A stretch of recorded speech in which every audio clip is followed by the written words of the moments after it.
there is no limitation to it potentially, and they are doing the opposite. They're telling us that there is, and that it's scarce, and they have to keep raising the price, and and then using their scams that we got to go into these other countries and drill there, and so yeah, it's pretty backwards. I do agree, Gio, that there is artificial scarcity. However, I don't say that there is an infinite amount of resources.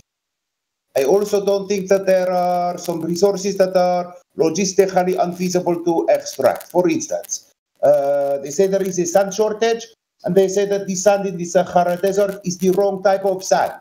Now, I think that there is technological suppression because there is probably some technology that would allow you to convert the desert in the Sahara Desert to construction sand. But if such a device or a patent existed, it would likely be suppressed to try to keep a monopoly on the artificial scarcity of sand. Likewise, I think that fresh drinking water, they don't want distillation technology. So you have to buy this off, Amazon.com in very small quantities, and you have to distillate yourself. They don't want the municipal water supplies to have clean distillated water, because then they could not fluoridate. Hey, Schippel. Hey, Hans, how are you? Hey, I actually ordered my distiller today and a sun heater. So I'm going to distill water using the sun, actually. Wow, solar distillery. Very good. Yes. Very good. For now, I bought a 10-liter distiller because I just want to use it for drinking purpose. But yeah, let's see. I wish more people would do things like you are. It's cheap. It's not expensive. It's just like 150 euros or something, like $120. And it's a distiller. You can even make some nice schnapps and whatnot. But you can use it also to distill water. And it's pretty simple, actually. Pretty simple system. I just ordered it, and I ordered a sun heater because I thought I don't want to use a lot of electricity and gas to do it. I'm using can create 200 degrees Celsius. It's like, no worries. I remember that sand documentary you're talking about. It came out about a year ago, and I swear, I think that was like a big government push. It came out on The Economist, and a buddy of mine, like, coincidentally popped up on his YouTube the same day, and like they're trying to say there's a shortage of sand around the world. I don't really buy the fact of shortages in the world. China used all the sand making that island. But I mean, there's so much stuff on the earth.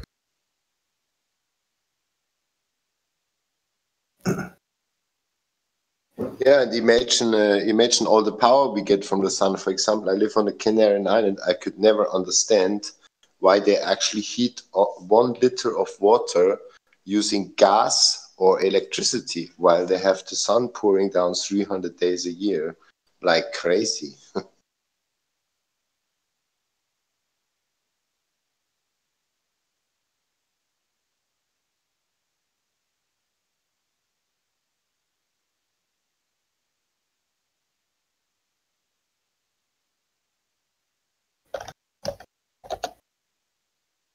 You can literally use the sun cooking if it's out. It's crazy. So imagine.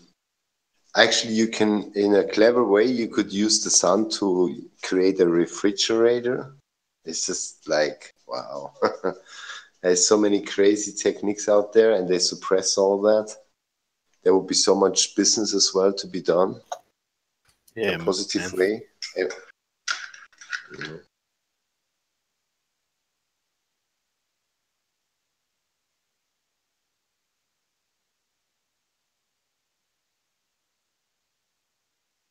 You know what? I literally believe what I found since 2008 on my research.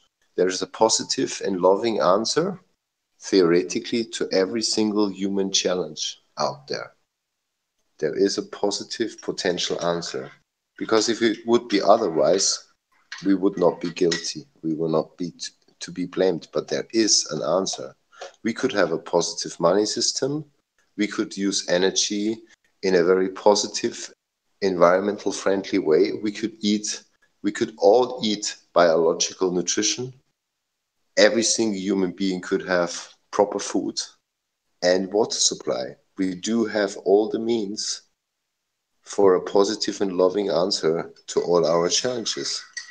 And yet the powers who not ought to be prevent that from happening. Yeah, I agree. Absolutely. I think that's part of what sort of geocentricity in the flat earth is going to bring about in the coming years, because the globe, like we've been discussing, has all that scarcity and fear and all of the control and just all of that wrapped up within it. Whereas geocentric flat earth has a whole different perspective. It's and has a different kind of spiritual energy to it as well. And the potential is to be able to live in harmony. And when you think about it, the humans have only thought the earth is a globe in this very recent time. And then this recent time has been connected to so much pain and suffering and enslavement and everything that has gone along with it. So it's like if we remove the globe, we go back to what we were before. And of course, there's a lot of mystery of where we came from, who we are, what the real roots of our species and, you know, where we came from. But on an intuitive level, I feel like we came from much more utopian world, whether you talk about Atlantis or these different ancient times where there was abundance of clean water and clean food and people were peaceful. There wasn't all this the Garden of Eden. Yeah, I call it the Garden of Eden. But look, I think if you really nail it down to in the final equation, all our suffering has to do with the sinful nature of man. And if you really crack down to the bottom of it, it is the conflicts, it is the absence of love. And I think ultimately the absence of love is the cause of sin. It is the cause of sin, or what Christians would call sin, you know, like evil deeds. It's like you don't want to love, but you want to power, you want control, you want to take it by force, you don't want to win over, you know. So this is all absence of love, if you think about it, ultimately.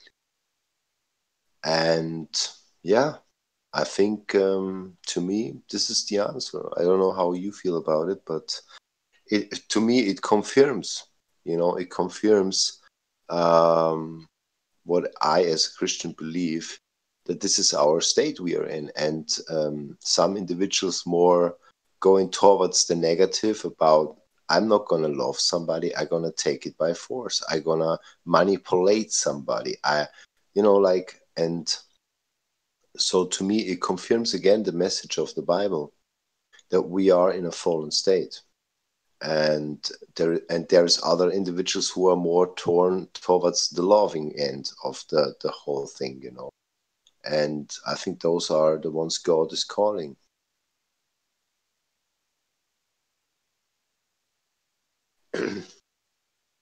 Yeah, maybe some people don't like this approach, but I think ultimately this is where it confirms to me. I'm sorry to say, but like even the flat earth is just another confirmation to my soul that God was honest to us all along, all the way. I don't know. Maybe. I mean, why would it even be a thing though? Like, why would people even debate it? If it was so sure, if NASA was that good, they would have proved it right now. Like, we wouldn't even be here. It's time for them to prove. They sit on their asses and call flat earthers crazy. I think they hold on to it because it's too much of a challenge for their mind, and it takes them too far out of their comfort zone. You know, it makes you, in a way, it makes you perceive the evil more. You get more conscious of how much evil is actually around you, and they don't want to become conscious of it. So they dig in deeper, and the only thing you can do once a lie is exposed, you can admit it or double down, and that's what they do. They double down, you know, because it just challenges their, and also it makes them question themselves, their own lifestyle. It makes them like, wow, if this is true, who am I, where I'm going, and what I'm at, you know. So I think that's what makes people fiercely defending the globe model.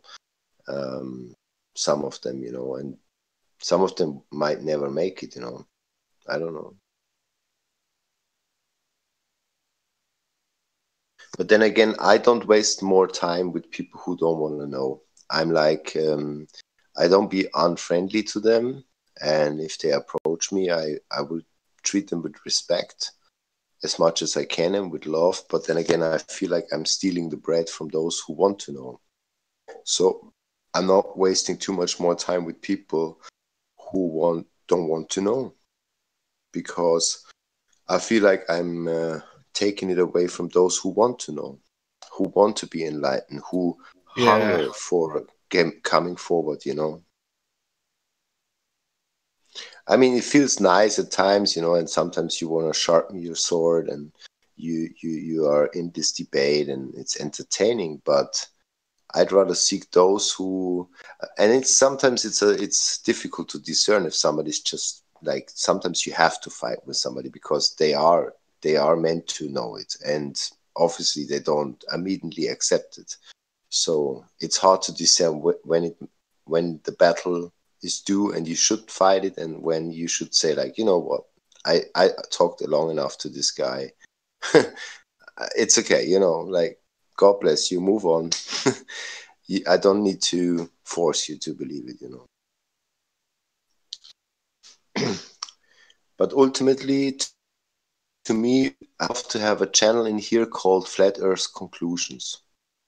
I would love to have that. That would be nice, because I like it that we debate the flat Earth and then we flat smack new people in order for them to come around and to learn more about the reality they live in. But I would like for us to go further and have conclusions about this. What does this actually mean?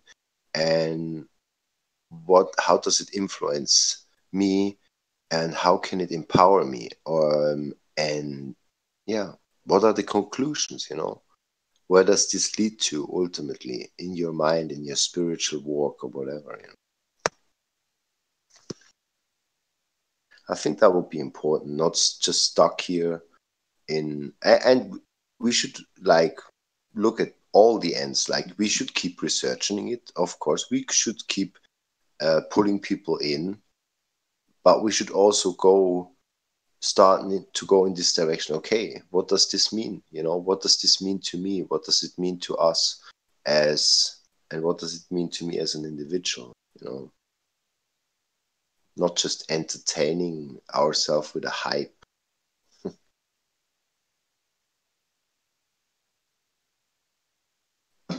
Does anybody feel like I'm making some sense here? You're Yeah, making plenty a of lot of sense. sense, Hans. I'm just trying to finish my latest meme.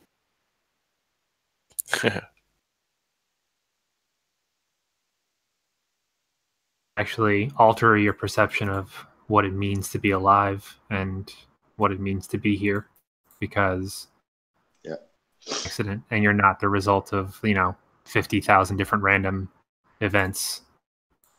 Yo, guys, sorry to interrupt your conversation, but I'm just wondering, I'm really excited. I just got this on my YouTube, No More News Live with InfoWars Owen Schroyer. Has anyone seen that yet? Alex Jones will take it down. Dude, I'm super excited for this. Anyways. Spamming it earlier. I watched it. It was pretty good. Okay. Can you say that again? What does it mean? Because I followed them a long time. Oh, Adam Green versus Owen Schroyer from InfoWars. Yeah, I know the guy. So what is this all about? Like, well, it has to do with Zionism. I'm sure that's what they get into. But yeah. Oh, okay. So it's not that great because Owen Schroyer starts shrieking from the very beginning and he never stops yelling. Okay, I'm about to watch it. Anyways, see you guys. Okay.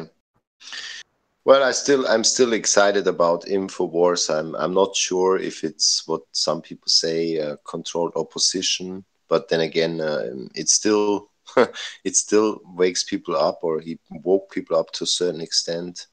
And I don't know, it's I still have a hard time to think that Alexander Jones is a purposeful deceiver. I'm not sure about that, but No, okay. he didn't start that way. I'm right with you there, dog. I've seen some recent stuff about him that's like make me question my own narrative. 2008, 2009, he started heading into business with this Zionist producer. He stopped talking about 9/11. He was not always controlled opposition, okay? He sold out. That was what happened. I don't know, whatever. I would still thank him for a lot of topics where he started me off. And whatever it is, I mean, God used different ways. And I really hope that the guy is blessed. And if he is partially a shill, I hope that he's going to come around full circle. And hopefully, you know, or maybe he's trolling them, you know, maybe he's trolling his controllers. Maybe he's like, okay, I played a game, but I used the game to literally enlighten people. I don't know, you know, so I just don't want to think that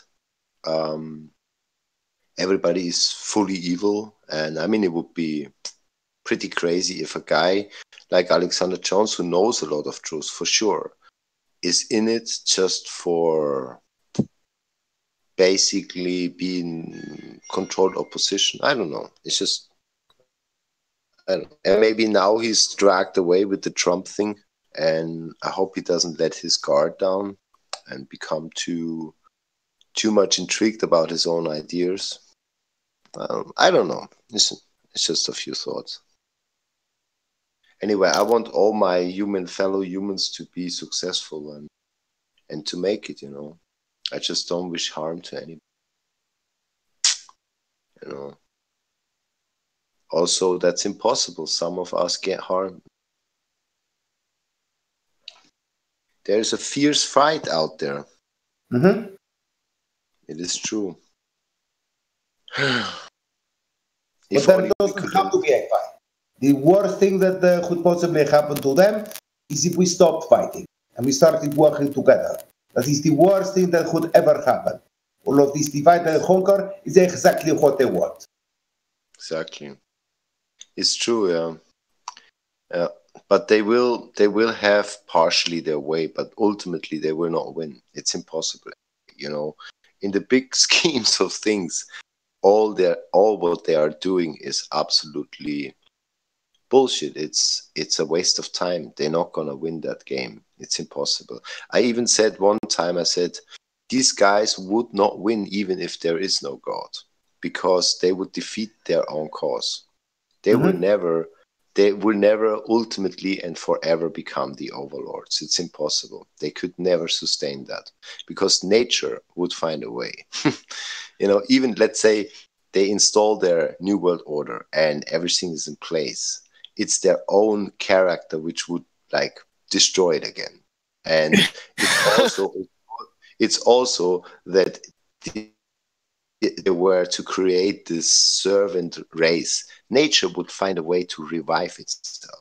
It's impossible. They could never ever become the everlasting overlords. Everything they would always do would just like last for some time and then fall. You know, it would just fall like everything. You know, you can't sustain an unnatural and hateful system like they plan to build. You know, you can't. It's impossible. If it's not built on love, it cannot stand. So they're deceiving themselves anyway. Well, we always have had the lower class that has been suppressed always come back and overthrow the overlords that have always suppressed people anyway. So it's almost like a clockwork of history coming back to itself. But I think you're right there. I think you're absolutely right. We just need to give everybody a benefit of the doubt, give everybody, their life on this earth. And if they betray themselves and they betray other people, then that's on them, and they're going to have to face God about it. Yeah. Yeah, I actually feel great sorry, like on a subconscious level, for people like George Soros. I'm like, look at his face. I mean, like, can you imagine, like, all the fortune he had, all he has is nothing. It's just absolutely worthless crap. For to me, he's the poorest man working on the surface of Earth. I can I only just feel stop you for sorry. 1 second, please, Hans? Just for 1 second. Ladies and gentlemen, I proudly present to you my latest meme. It's called a masked streaker. There you go. Yeah. Okay, let me finish off with my George Soros example, and then I leave it at that. But like, I like that, Shiva. That's funny. No problem. yeah, like imagine on a spiritual level, imagine this guy has to look in the eyeball of Yeshua one day with all his supposed accomplishment. Like, he's the poorest guy. I'm like, oh my God, like this little poor devil, like, what will he do? He cannot pay his way out, so I can only feel sorry for him.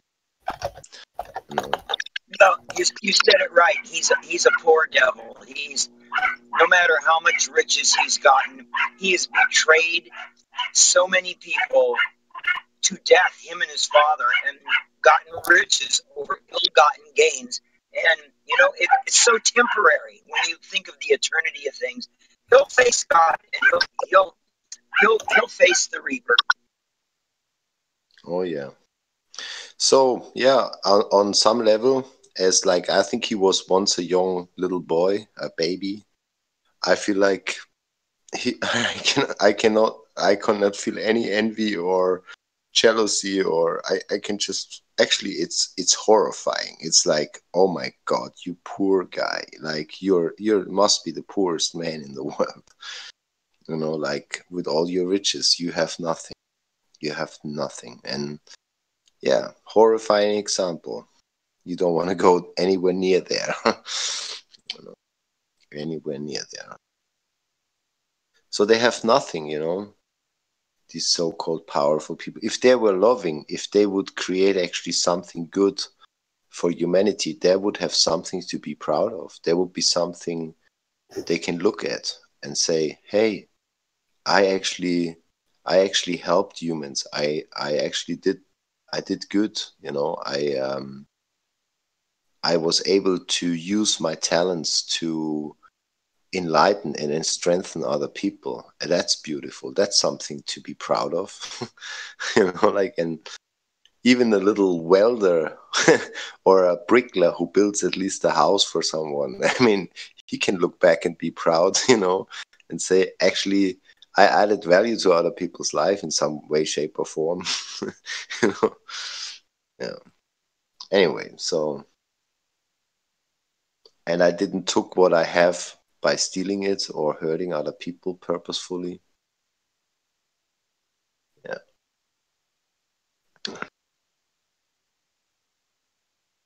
So, no. Where do you guys place the theory of evolution on the scale versus the theory of Ball Earth in terms of believability? I think that the Big Bang universe makes evolution theory plausible, because if you think about it, intelligent design is actually the more plausible theory if you look on the surface value, examining the smallest, most simple life form, and look inside its microcosmos, you will perceive that it's actually the less likely theory to believe that it's evolved out of chaos. It's just, it only makes it somehow believable if you think of trillions and trillions and trillions of years. Then it becomes plausible. That's how I feel about it. Yeah. Well, it's just like with gravity. I mean, there's an effect that things fall to the earth. We know that. That's like, we could say the law of gravity. But then there's the theory that mass attracts mass, kind of put on top of that, and they blend the two together to make people confused. Like, oh, of course things fall to the earth, and then the theory of gravity that explains it. Same with evolution, in my opinion. I mean, there is an evolving consciousness, humans, life, the earth, etc., that is evolving. Humans, I'm sure, are a little bit different than they were, hundreds or thousands of years ago in some ways, and there is genetic alterations, things like that. But the idea of the theory of evolution, that species change into other species, that I don't think is true, and I think is unproven and has no real scientific backing to it. So, I think it's kind of important to try to delineate that, because I'll use the word evolution sometimes, just saying the evolution of our lives. If you dive into epigenetic, you will actually find that most of those modifications are actually built already in the code. It's almost like DNA is like an operating system where there are programs dormant which get activated by the environment. You actually have programs in your DNA which would kick in when you would change your location, like living, let's say you would live on the North Pole. You would change your place. Your blood would start to create something that's actually antifreeze. It's kind of an antifreeze for your bloodstream. And that's a program which is already waiting there dormant, maybe never be used in your whole lifetime. And it's almost like when somebody programs an operating system for a computer, there might be sitting a program on the hard drive you never use, but it's there in case you need it.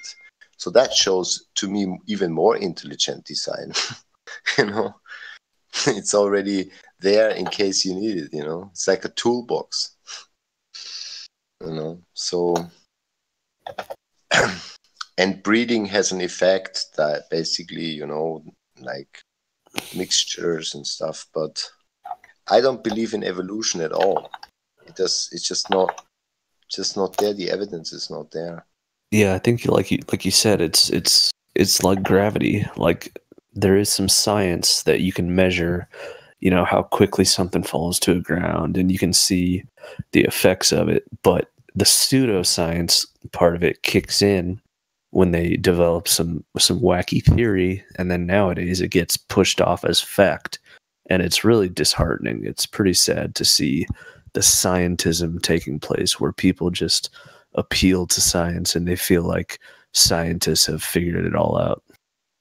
Well, I think it's different because you've got you actually don't have any basis for it. You've got correlation, very minute, like stretches of the imagination to correlate data together, or to correlate changes to one source. And it's like when you look on the microscope, it just can't. Adaptation is nothing like evolution. It's not. It's like adapting to like you're saying, like having your blood adapt to colder weather, or having a plant adapt to different temperature, climate, and hybridization of plant species and things like that. Adaptation is a far cry from evolution, like developing a new limb, or like developing wings over 1 million years or something like crazy like that. I mean, like for example, if you look into DNA code, it's literally a programming language. I mean, like, how could coincidence create a programming language? And Bill Gates even is on the book saying that a DNA string is our source code for operating system, yet it's like by magnitudes more complicated than anything we ever conceived. Something to that end, he said, So, and I always make, when I talk to atheists, I always make following example to highlight that my claim that evolution theory is the less likely theory and intelligence design is more likely. I always say, like, imagine following situation. You come approaching a little village, it's called Biglihu. And some gardener, he created a message in like a lawn, little hill, welcome in Biglihu, and it's formed by flowers who grew in the ground, and now we're standing both in front of that welcome message. What is the most likely theory? That it came about by a coincidence, or that it came about because there was a gardener. And I say, like, it's very obvious that it was the gardener because it's a message that makes sense. It has a meaning. It has purpose, you know. And even so, in my example, and I really stun atheists with that one. I say, even so, in my example, you already have everything you need in place. You have seeds, you have wind, you have soil, you have humidity. It's even much more likely that this could actually happen by coincidence, the wind blowing in some kind of way, you know, than what you think could be possible. And yet we all know full well it's impossible to form that message, welcome in Biglihu, you know. It is the less likely theory. And I had atheists admitting it to me with that example, say, yeah, you're right, it is less likely. I say, okay, so what makes it likely? Yeah, because there were trillions of years. So the wind could blow 1 trillion times, and one time, this one single time, it is theoretically possible it could have happened. And that's what they need a lot of faith to believe that. I always say, listen, dear atheist, I admire your capability to believe. You have a lot of faith, man. You know? You need a lot of faith to believe that, you know. So so how is it that in intelligent design, or this is a form of science as well, there are people, science out there, who want to talk about intelligent design, and they get like disowned, they get like persecuted, they get like ridiculed, and yet it is the much more likely hypothesis. Absolutely it is.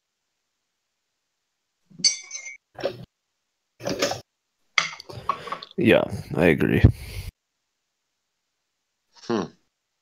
So yeah, he left his footprints everywhere for those who want to see. And I think what makes people not want to see it, I think ultimately it scares us because it gives us the feeling that God is real, that we do have a purpose, and that we also have to justify it. And that's maybe what people don't want to believe, you know. And maybe the church has also some guilt in that people are too scared of God. I'm talking about, yes, God ought to be feared, but maybe they are too fearful in order to run to him and say, okay, I know I have a problem, but I need you to help me.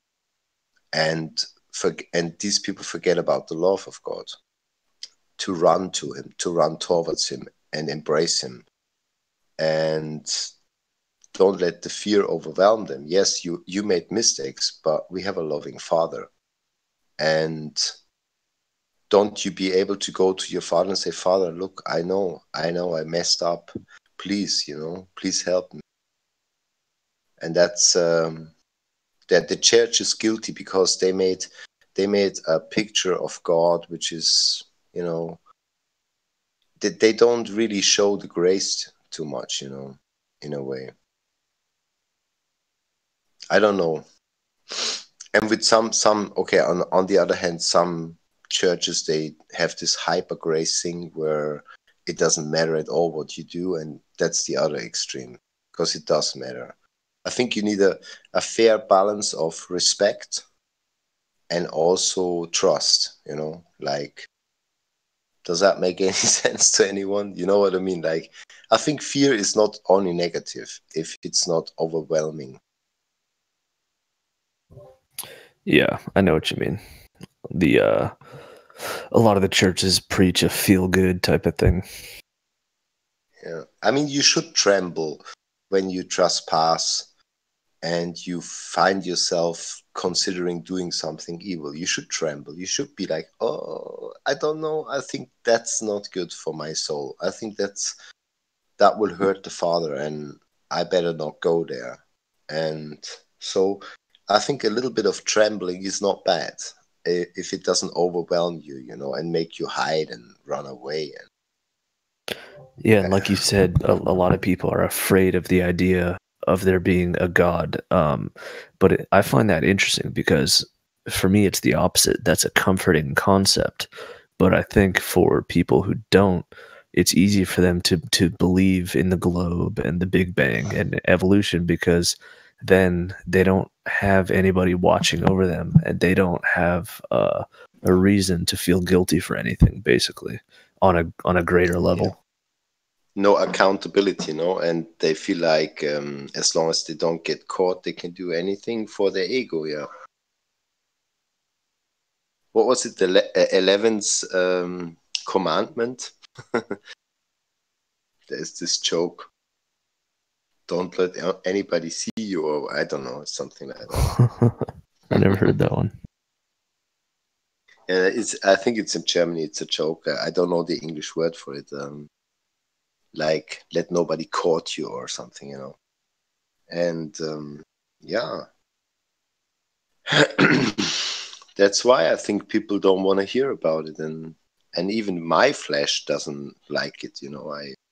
I look at my shortcomings and I look at my mistakes, and I'm like, oh shit, come on! But it makes me hungry. It makes me like want to change it. And there is a promise: those who hunger for righteousness will be how I say it will be fulfilled. So it's not bad to be hungry to get better, and to learn to be a better person, because ultimately there is a promise of God in this when you are hungry for righteousness and to become righteous,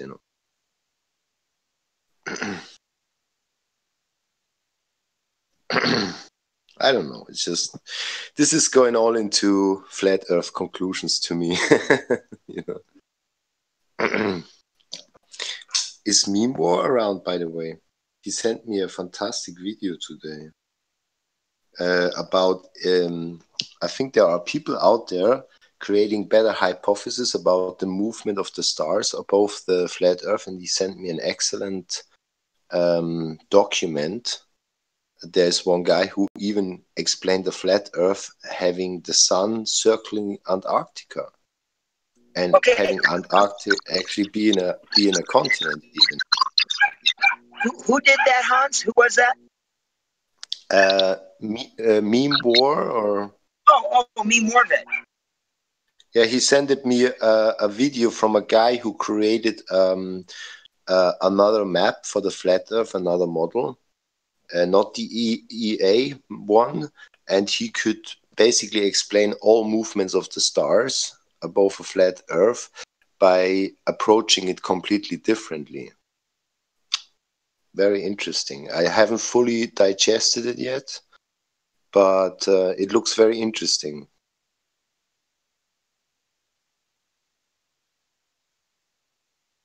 Do you have the link that so I can check that out? Oh yes, 1 second. Thank you very much. Let me do this. We got a dude that wants an interview. Very nice thing. Someone's in the interview room? Did you say someone's in the interview room? Someone wants an interview. Mm-hmm. It's gonna take a moment. Oh, he's not in here. Doesn't matter. Oh, he's coming. Jack Flat Earth Truther.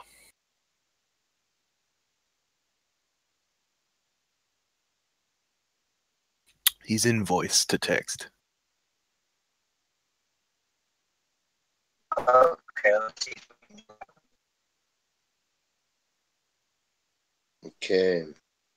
Okay, I found it for you. 1 moment.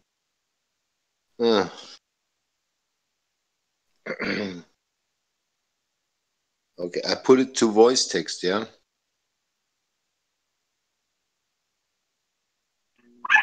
Yeah, voice text is great. That'd be great. Yeah, and in the picture you see of that video, it's the right-hand side map. And in this idea, in this model, Antarctica is actually a continent. And that's very interesting. Well, definitely a new concept. Thanks a lot for posting. Check that out. Yeah, I mean, yeah, we have to still keep thinking out of the box. There are still challenges about the star movements, about the sun movements, and you know, that's what globists love to point out. You know, in this model, actually, a 24-hour sun in Antarctica is possible. Wow, But that's something I want to see, because I never thought that it was going to be possible for a full 24-hour sun. I want to see that. That was interesting to digest. Yeah. So, yeah, it's interesting that there can be a flat Earth map conceived that explains that, if it happens. So I don't know what happened to the outer rim then, or if there is any outer rim. It also supports Admiral Byrd's testimony that there is another land behind Antarctica that's of the size of North America, and maybe the rim is even further out, you know. I mean, that would be crazy, you know.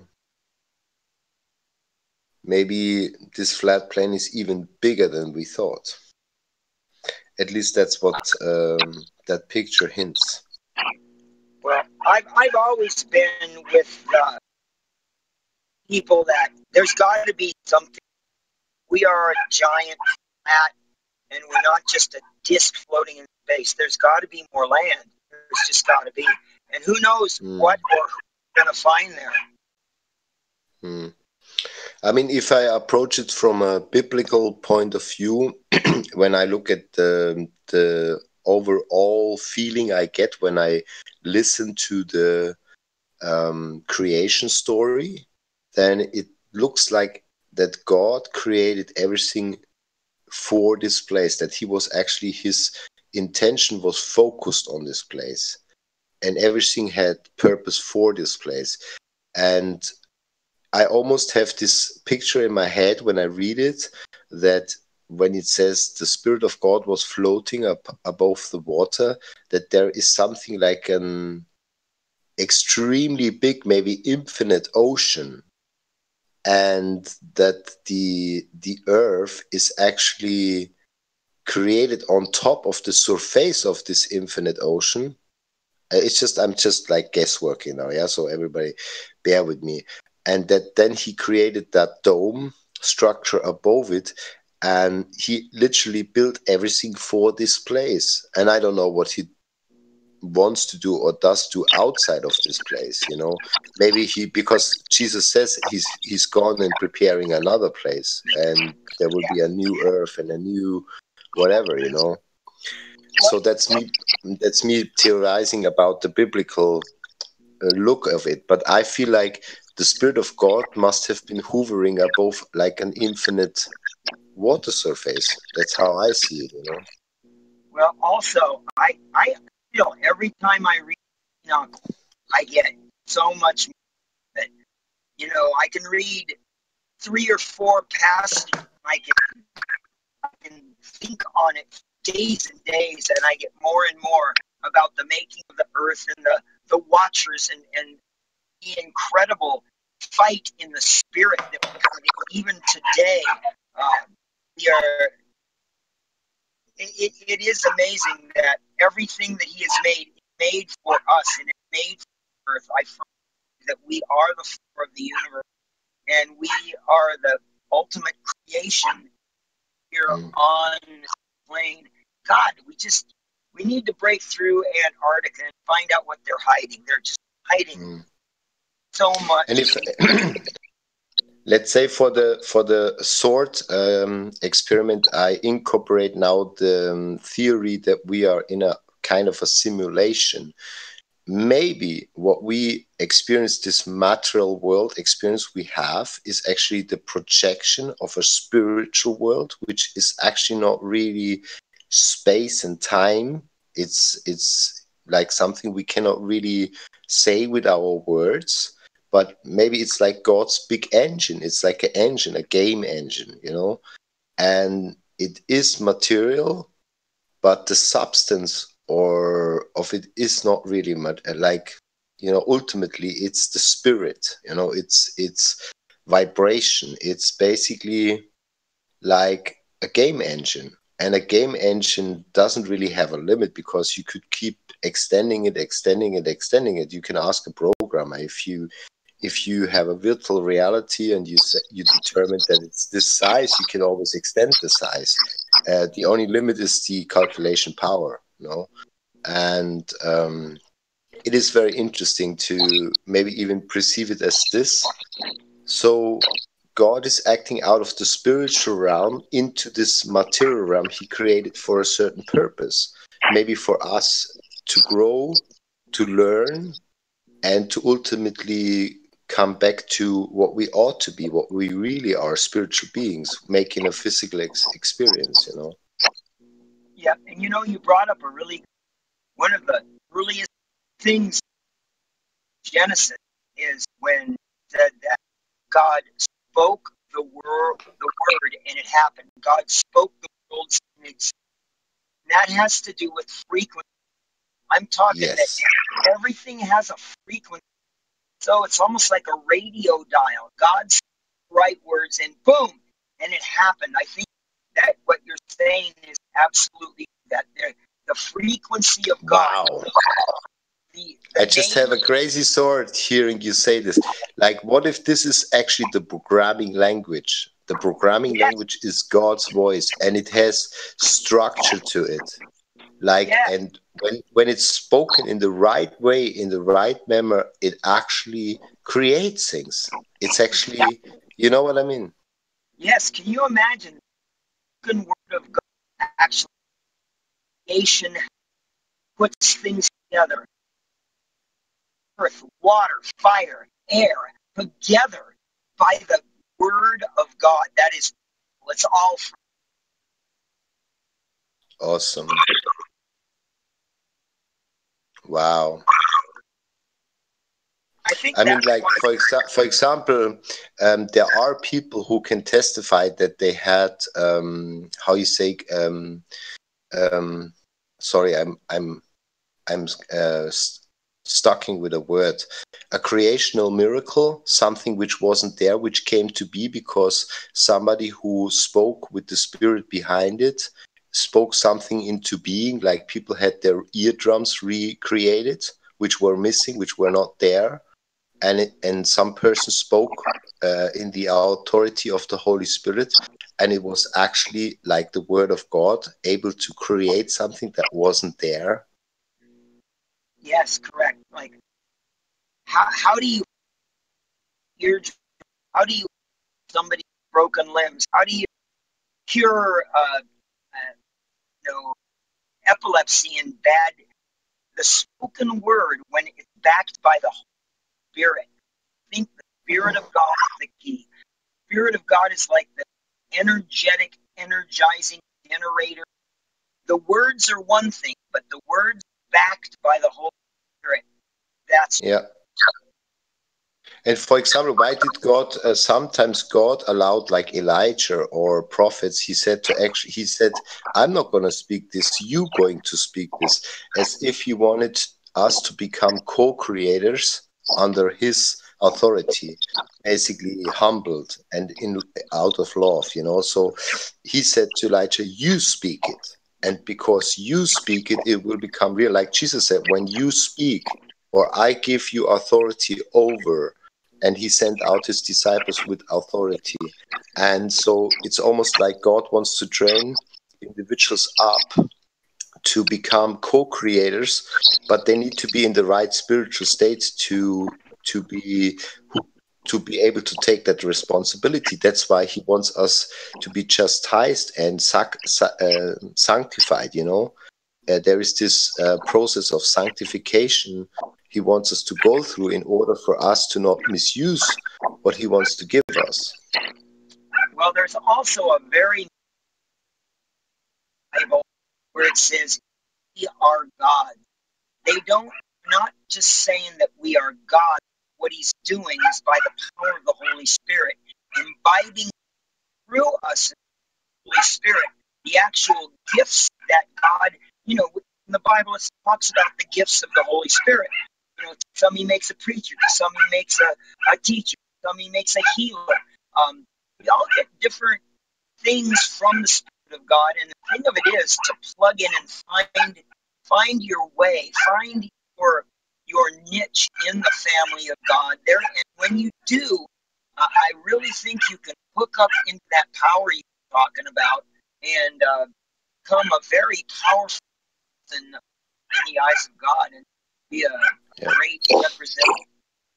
I'm getting excited about this conversation because it's literally because I think what God wants to enable us to do to destroy Satan's work and heal people and bring them back into a healthy, loving state, you know. And ultimately, it has to be driven by love, because if it's not driven by that, there is this capability of misusing.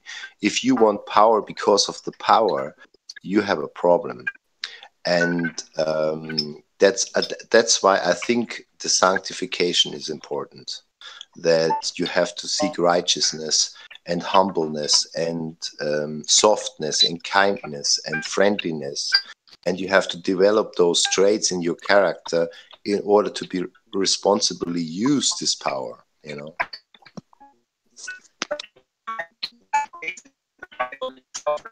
You're roboting. You're roboting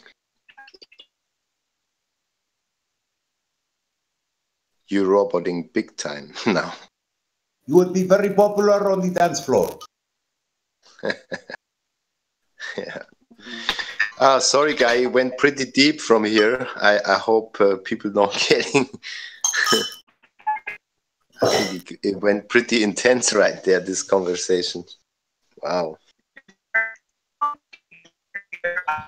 Do you guys think Discord is just a government run operation to gain intelligence on the people? Because how would they make their money? Like, how do they provide this platform? Well, they have $20 million to set up hub in California, and about 1 or 2 months ago, they decided to link this into Google Cloud. So it's not really the government, it's more of the shadow government. You have Apple, Google, Facebook, LinkedIn. They're all part of the Bilderberg group. So yes, there is some plot to steal your data. There is some plot to use the data to feed the algorithm or the artificial intelligence. But it's not really the government that is doing it. It's transnational. But I frankly don't mind too much, because I don't fear them too much, to be honest. Let them do what they do, you know. We can use their infrastructure for our purposes too. Yeah. So... It's just interesting. I mean, there's not even advertising on here, is there? No. Yeah. Well, yes, there is advertising. A lot of people come in here and try to advertise us their suicide global beliefs. Yes. We are sick of it. We know that this product is very bad for your health, and we try to tell people that there is no curvature, that the earth is not spinning, that the earth is not moving around in the stars. We show them that there is a complete lack of evidence of curvature under certain weather conditions. We show that there is zero proof for gravity, mass attracting mass. And they come in here and their boss tells them this is not acceptable. How dare people challenge their globe product? And they do everything they can to try to push us out of business, because we are trying to expose the fact that this is a very dangerous product that is toxic to your health and mental health. This cosmology teaches you that you are a small piece of bacteria in an infinite vacuum and you don't matter and nobody loves you. And we want people to show you that the earth is flat, there is a firmament above the sky, God loves you, you are special, and you are important.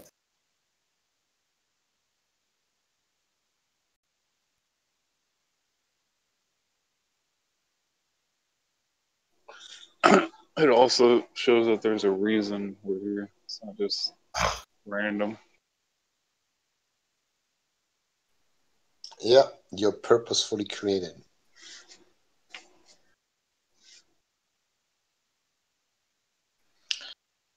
Yeah.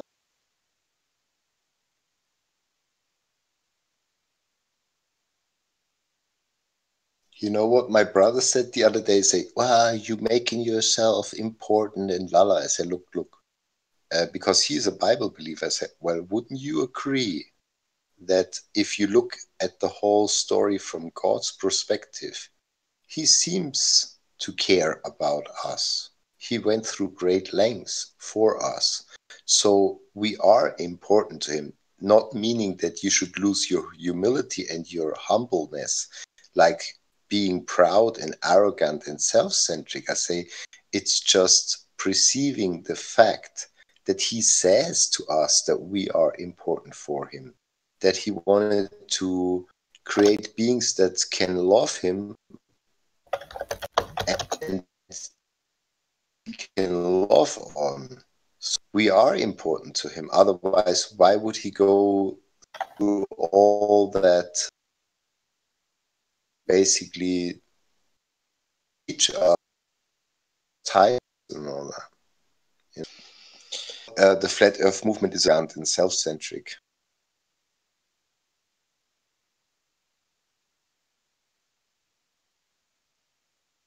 Wow.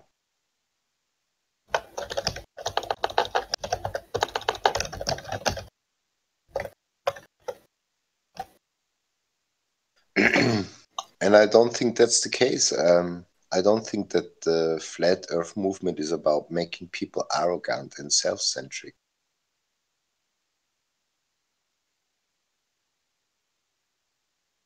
They always say, yeah, but the globe makes us more humbled. Really? I don't know if that's the case. I say, look at all the arrogance in it, like we're gonna reach for the stars and we go to Mars and like, you know, all this self-peddling programs. They have like, we can make our own purpose, we are our own gods, and you know. It feels consumerism too, because they don't care about the planet because they think they can just go find another one eventually. Yeah.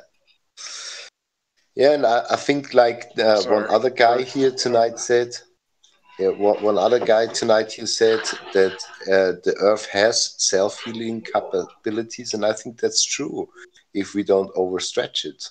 It is everything is in a circle if we would live with it, not against it, you know.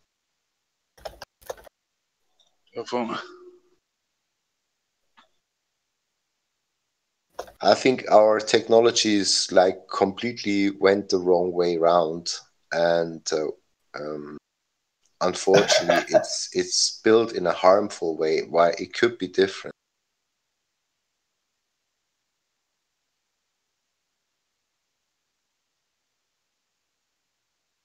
You man, what you laughing at?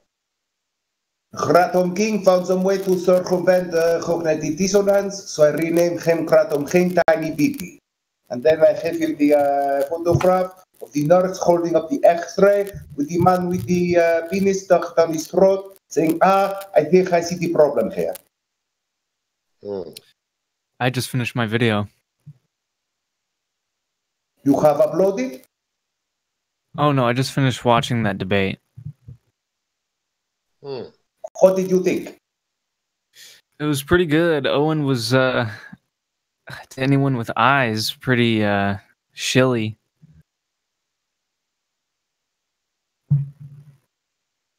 So I enjoyed it. It's getting very chilly in here right now.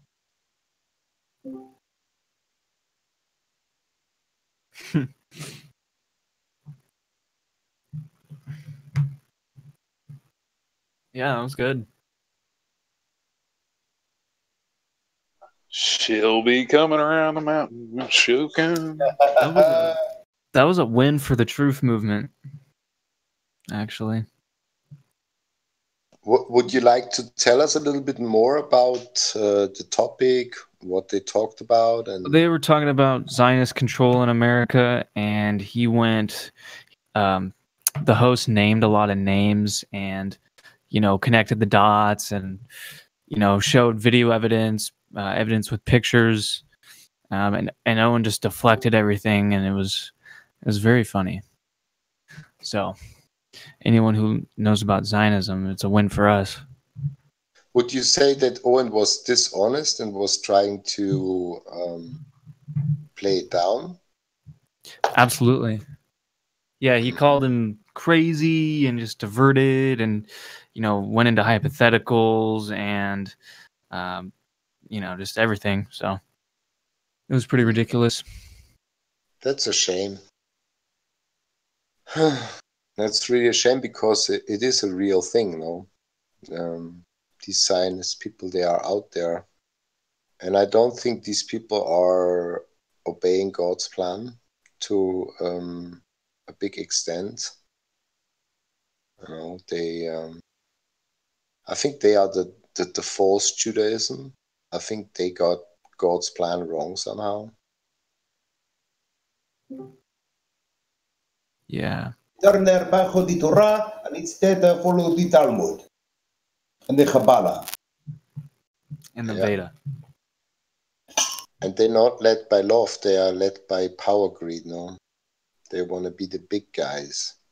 And yet Jesus washed the disciples' feet, So I think he set a different example. And Moses said, hear him. God sends him, and hear him.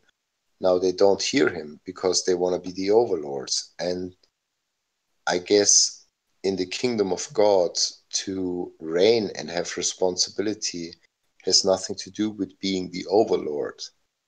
You are powerful because you're so loving, and not because you overpower people and hurt them. And I think so the whole idea of them, the way they want to be in power, is basically against the concept of God. Really. I don't know how I can say that better in English.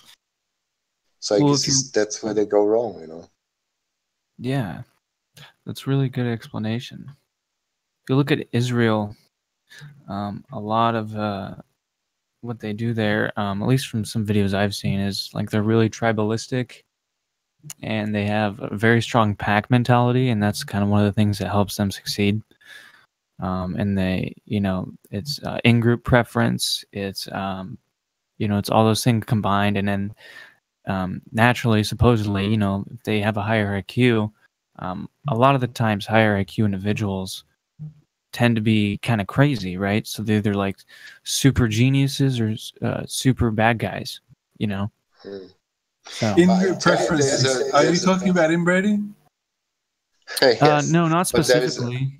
No. There's a big messianic movement, and it keeps growing, because I think Jesus is finally approaching the Jews, and you will see basically a revival, and it's growing it's growing in numbers. Like more and more people in Israel start to understand Jesus Christ and understand and find him. And so there is a movement going on, and it's already started like 20 years ago, and it comes in waves, That's an end time prophecy, by the way, that he will restore many of them to his real plan.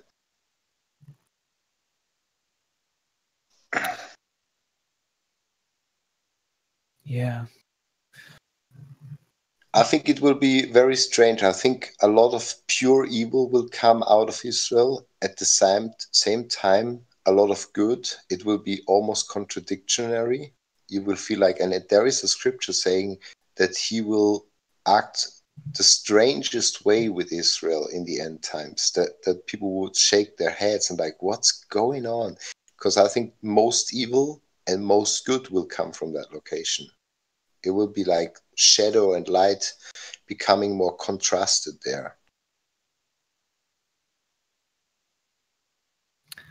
Yeah, I could definitely see that happening. Not everyone's a bad person, and some people are probably going to stay deceived. So,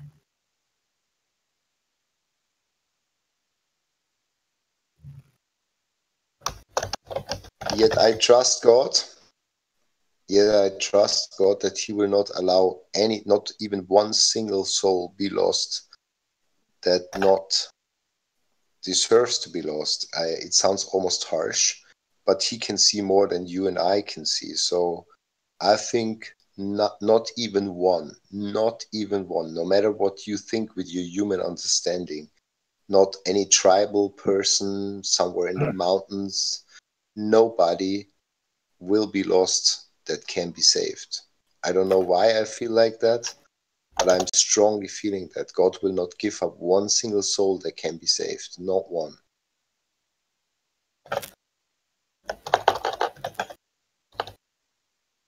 But we cannot see what He sees, and we cannot understand what He understands. And so I stopped. There was a time in my life I judged God. I have to be honest about it. I was like trying with my human understanding to judge God's judgment, and I had to repent of this. And I'm like, no. I'm not capable, and I don't dare anymore to go there and think that I know enough to judge God's judgment. Because He can see what we can't see. I was just talking about that with a girl tonight. Same topic.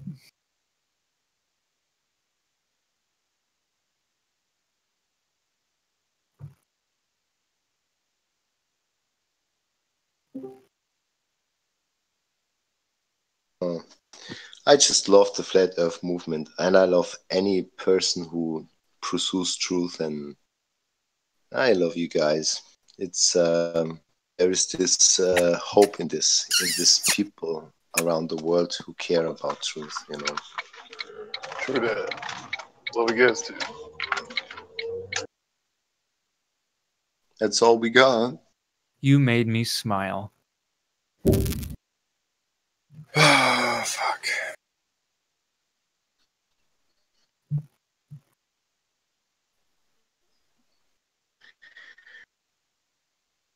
Now what?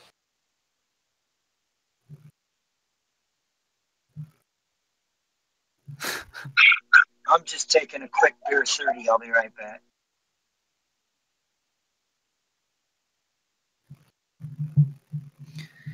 Isn't that the question? Yeah. Now what?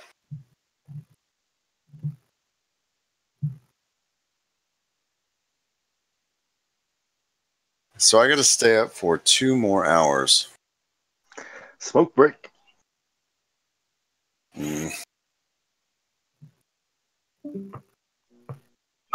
Sweet IPA break. All right, guys, I gotta get to bed. So TTYL. Love you. Good night, Ray. Later, man. Night.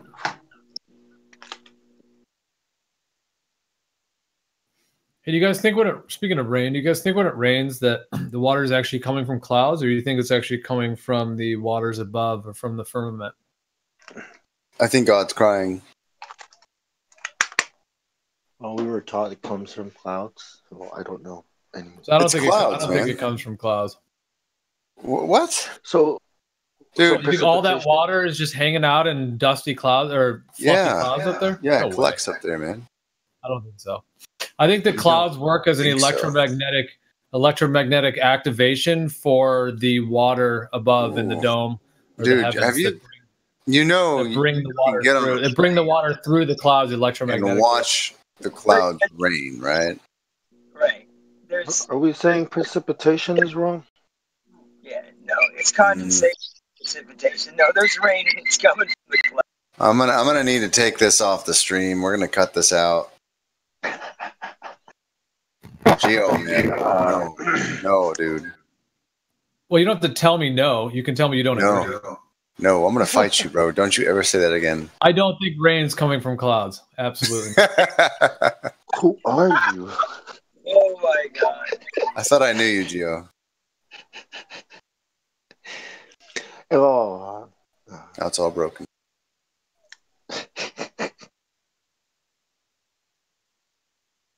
Where'd you get that idea, though? Is there like a video on that? I mean, it's okay to. I never even heard of that before. No video. Question everything. Came from my mind. Oh. When it's pouring rain, buckets and buckets of rain, like swimming pools worth of rain, just unbelievable amounts of rain. I definitely think it's coming from the waters above. It's not coming all from the clouds. I think the clouds work as an electromagnetic charging field. There is some condensation in the clouds mixed with electromagnetic energies that basically channel the water from the waters above through down to the earth. Are you saying you just suffered the brain fart? But what about distilling water? I mean, isn't that an experiment?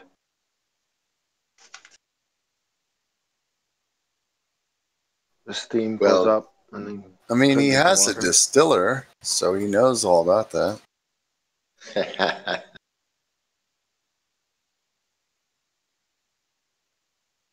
Dude, what? When did you think of this, Gio? I've thought of it for a while. Okay. So what if it goes through the earth all the way and actually collects at the great deep of whatever is below? The firmament? So the water goes to the firmament? Yeah, it goes under the earth and recycles back to the waters above. Yeah, that's the toroidal field. Absolutely. It's exactly how a toroid functions. Yep, absolutely. Yep, rain's not coming from clouds.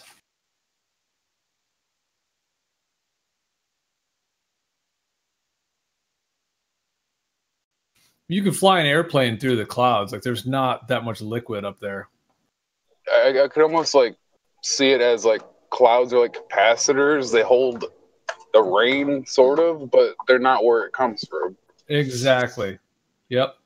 It's an electromagnetic capacitor. It's exactly how capacitors work. They hold the energy and they channel the electricity through them. They're not the source of the electricity. I can tell you, like on this island, you can actually go to a level where you're in the clouds, and I literally was standing in a cloud like this on Mount Tede, and when I was moving my hand through that cloud, it became soaking wet. I could literally, when I refocused my eyes, see little droplets of like hanging in the air, like hovering in the air, like very small droplets, like really small. Hovering? They I'm were not saying, literally hovering. I'm not saying clouds are not wet or they don't contain liquid and condensation. I'm not Oh, a saying lot. What about the low pressure up there? Does that affect the water, the rain? What does that do?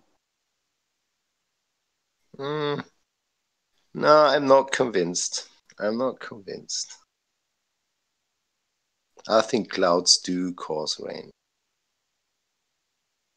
And I see it on the ocean when like a rain cloud comes in. Yeah, you can see the black, like the dark. Yeah. Yeah, I agree. I'm not saying that. Yeah, for sure. I've had times on the ocean where you can see the clouds and literally can see the rain coming from, right. You can see that happening. But I've also had times where it's raining and there's no clouds anywhere. Yeah, I mean, it is not impossible that water will come from the firmament as well, like obviously. Because if there's waters above, yeah, it could be as well. So, like, the firmament is crying? No, maybe like the Bible talks opens? about the windows of heavens. And maybe God allows from time to time to let extra water come in from the firmament. for whatever reason. We don't know.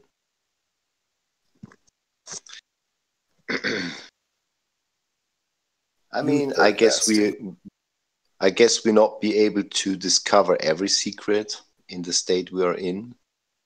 And maybe not every secret is necessary for us or helping us. But yeah, maybe Giulov is onto something in that sense, that some of the water comes from an extra source than the clouds. You can say that about the sun too. I mean, is the sun the source of the light, or is the sun essentially channeling or transforming the light from, let's say, somewhere in the heavens or somewhere in the firmament, that the sun is acting as like a potentizing transformer for the light that's, you know, out there to come through? And that would be the same idea as the clouds are kind of working at the standpoint of view, because God said, let there be light before the sun was actually made, and that the sun is some kind of maybe some kind of plasma sphere which is controlled by the electromagnetic field. But there is maybe some background light apart from the sun, or I don't know, because God said, let there be light. So what was that light he created before he created the sun?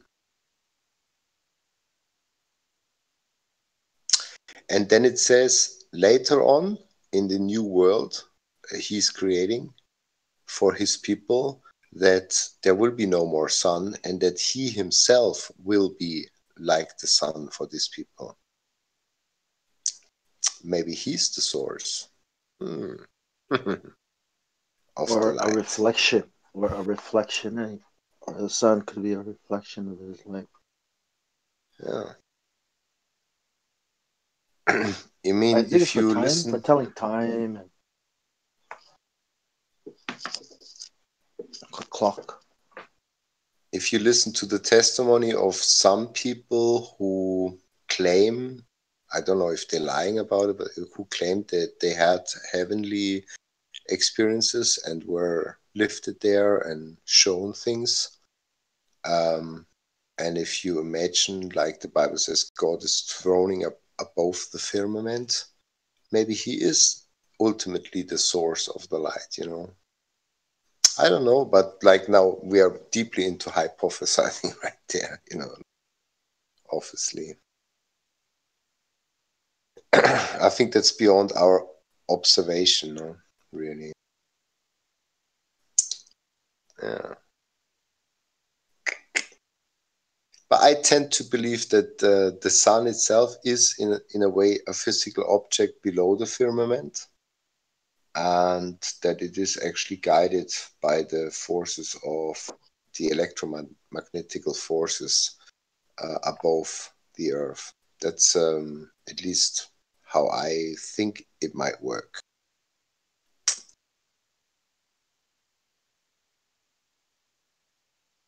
Yeah.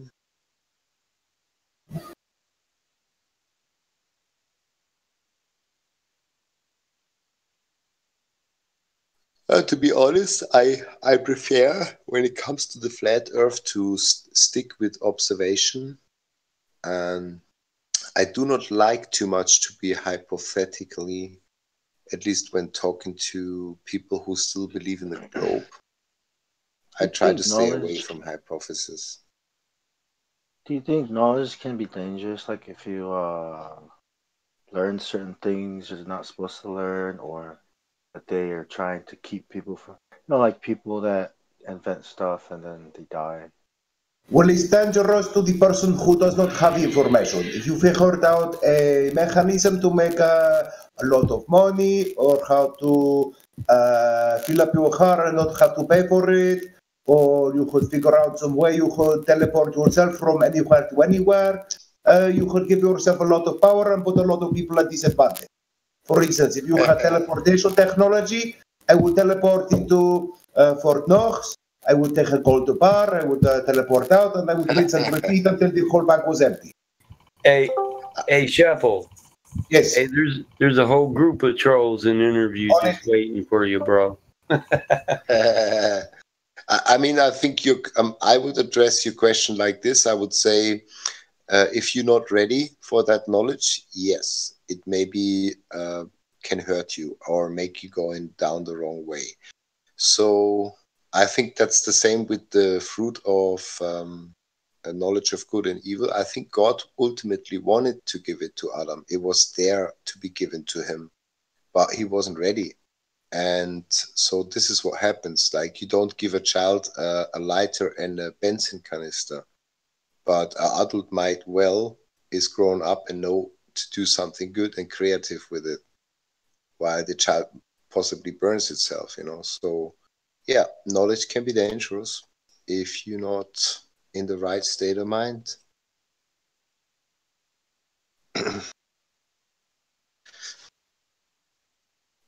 You think people wanting to gain more knowledge, commune with these spirits or these other beings?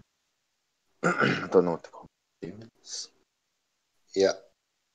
Yeah, if you look at the book of Enoch and how the angels that fell from God's commandment came down and teached men all kind of bad stuff. Isn't that is that what the word demon means? Knowledge?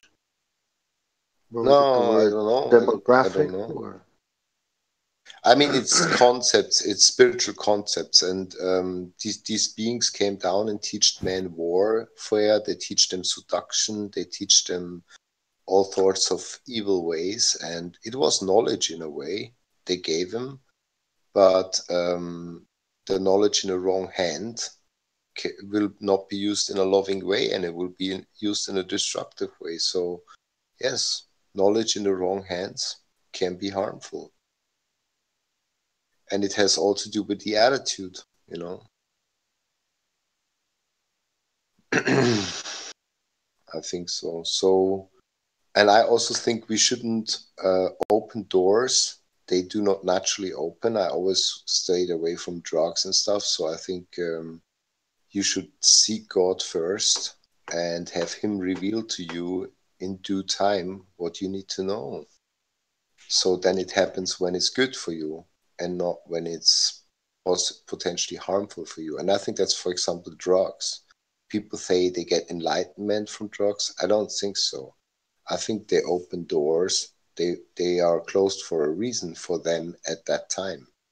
And then many of them just destroy themselves in the process because they can't handle it. They're not ready for it. That's also this third eye thing, which I think is very, very dangerous when people play around with that shit.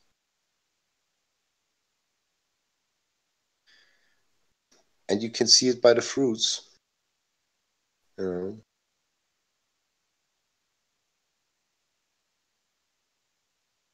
So I'd rather trust God to open things in due time to me.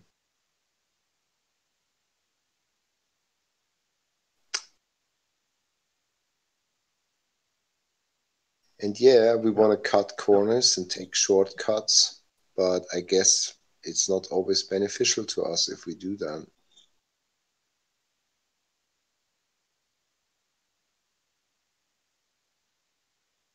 We wanted the easy way.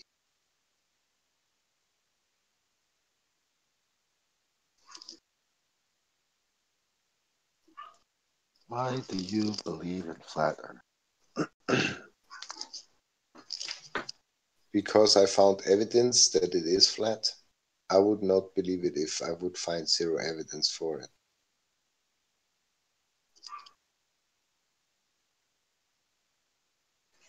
So there's evidence at least that points in that direction, and that alone makes me consider it.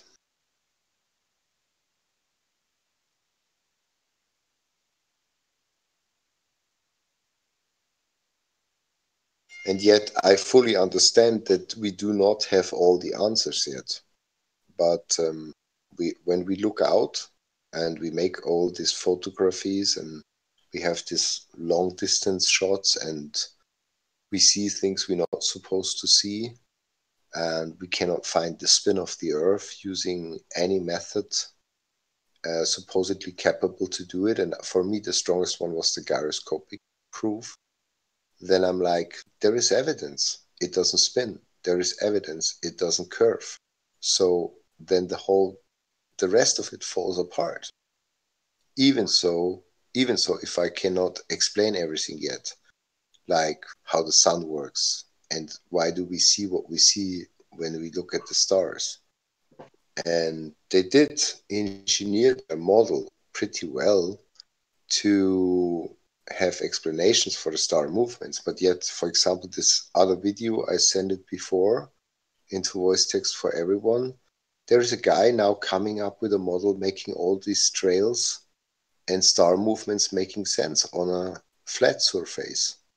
And so, yeah, we haven't got the perfect model yet, but who is to say that people who can think even further out of the box than I personally can, not finally like, oh yeah, this is how it works, and they find the answer. Like this guy, I think he was even more able than other ones in the flat Earth movement to think outside the box, to get a solution for the sun movements. Is NASA not being, all their video launches, not showing like a uncut footage of the Earth? That's a big red flag, right? I mean, yeah. Yes, yeah. I mean that's what kind of convinced me that, all right, I think these guys really are lying. I think it really. I was looking for the curvature, and I was looking for the curvature. I mean, they do launch rockets. I think they do launch rockets, and they have a huge show in front of the people's eyes. I mean, like, yeah, but how do we know where these rockets go?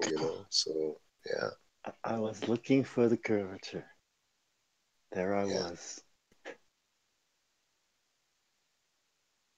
Yeah. After I realized I couldn't find any good evidence from NASA, it was kind of like, okay, the Earth is flat. Oh, it's not a globe.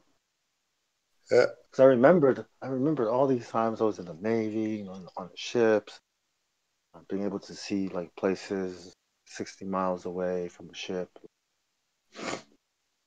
Wow. Rocks and I was That's just, strong. I wasn't a flat earther. I just wanted us to get there already, so I kept like staring because I saw it. I was like, yo, and like behind me, and I could see the island that we just left. It's like, hey, check the map. 60-something miles. Yeah. So here you go. It's crazy shit.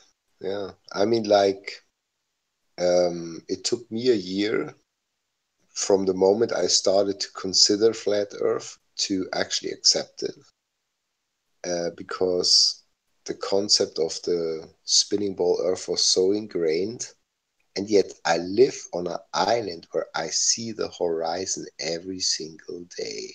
I wake up to the horizon, and I was working at the beach for 20 years, and the question never occurred in my mind. I was looking at the other islands, like El Hierro, La Gomera, La Palma, and I wasn't even surprised that I can see El Hierro, because I never went to scrutinize that I shouldn't see it. I was never just occurred amazed to you, yeah. Yeah, I was just amazed I could see the it. view, like, what a beautiful globe. Yeah. Beautiful globe.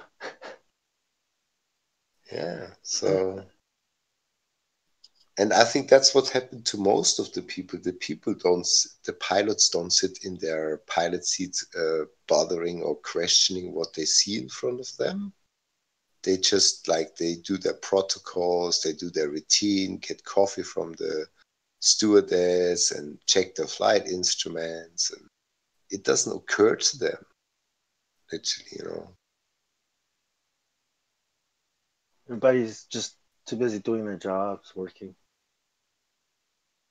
And another big one is when they always say our technology wouldn't work if the Earth wouldn't be what it be. And when I saw those documents from NASA, from military, and from civil flight organizations that basically tell all those industry, which I would agree it should matter, that they should assume for their work a flat, non-motionless Earth. And I was like, so even if their excuse that they only do it to simplify the calculations, that even if that were true, I say, okay, let's assume that's true. But still, Well, that if you took proves that if you took calculus, their if you took calculations, calculus, that means you'll that think that. our technology would work on a flat motionless plane because that's what they assume building it. Yeah. Well, they would also think, oh, it's too big. Oh, it's so big that it seems like a flat plane. That's why, because like they'll remember their math, and they'll never think that it really is flat. They're just thinking like, oh yeah, because the Earth is so big. Okay, they're gonna assume it's a flat plane. And when I found out that architects, for example, are told when they learn their profession that it doesn't matter because it's not big enough and that they don't need to worry about it, or when I learned that surveyors are told, no, it doesn't matter, you can assume a flat plane. And so all the disciplines in our technology where it eventually would matter are told, don't worry about it, just assume a flat plane. Now, that in itself proves, no, you're not right. Your technology, even if it's a globe, would work just fine on a flat plane because the people who construct your technology are told that they should assume a flat plane for their work. So it's all bullshit. This argument is just bullshit. It just So doesn't. see, they work on flat Earth, but they live on the globe Earth. Yeah.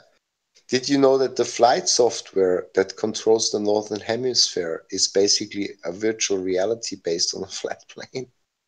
And it works just fine. So this argument is just completely debunked. Even if it would be a globe, it's not true. Our technology would work regardless. So it's a non-argument. It's just not true. And that's another thing, So like little by little, those little jigsaw puzzles come to me where I'm like, wow, just another one bites the dust. Another argument debunked. I mean, one of the best globe arguments so far to me was the sunset in the southern hemisphere, the celestial pole in the south, the potential 24-hour sun on the Antarctica. I mean, yeah, there are still things that could lean towards a globaler Earth, but they're losing arguments like more and more. So I don't know what would other people here in the room say. What would you still consider an indicator for a globe Earth, like a fair one, like the best one you can think of, which you would give? Could anybody in here think of something that would still some kind of allow the idea of a globe? I would say the sunset in the southern hemisphere.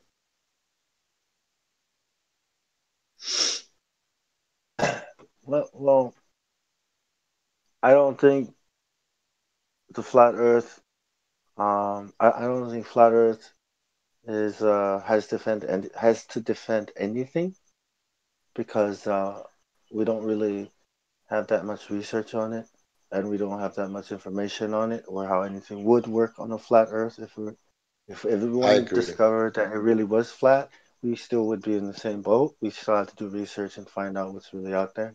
But for the globe Earth, everything is against it because there's no evidence of it. Yeah, so I the agree, question but is I still like to marvel about it.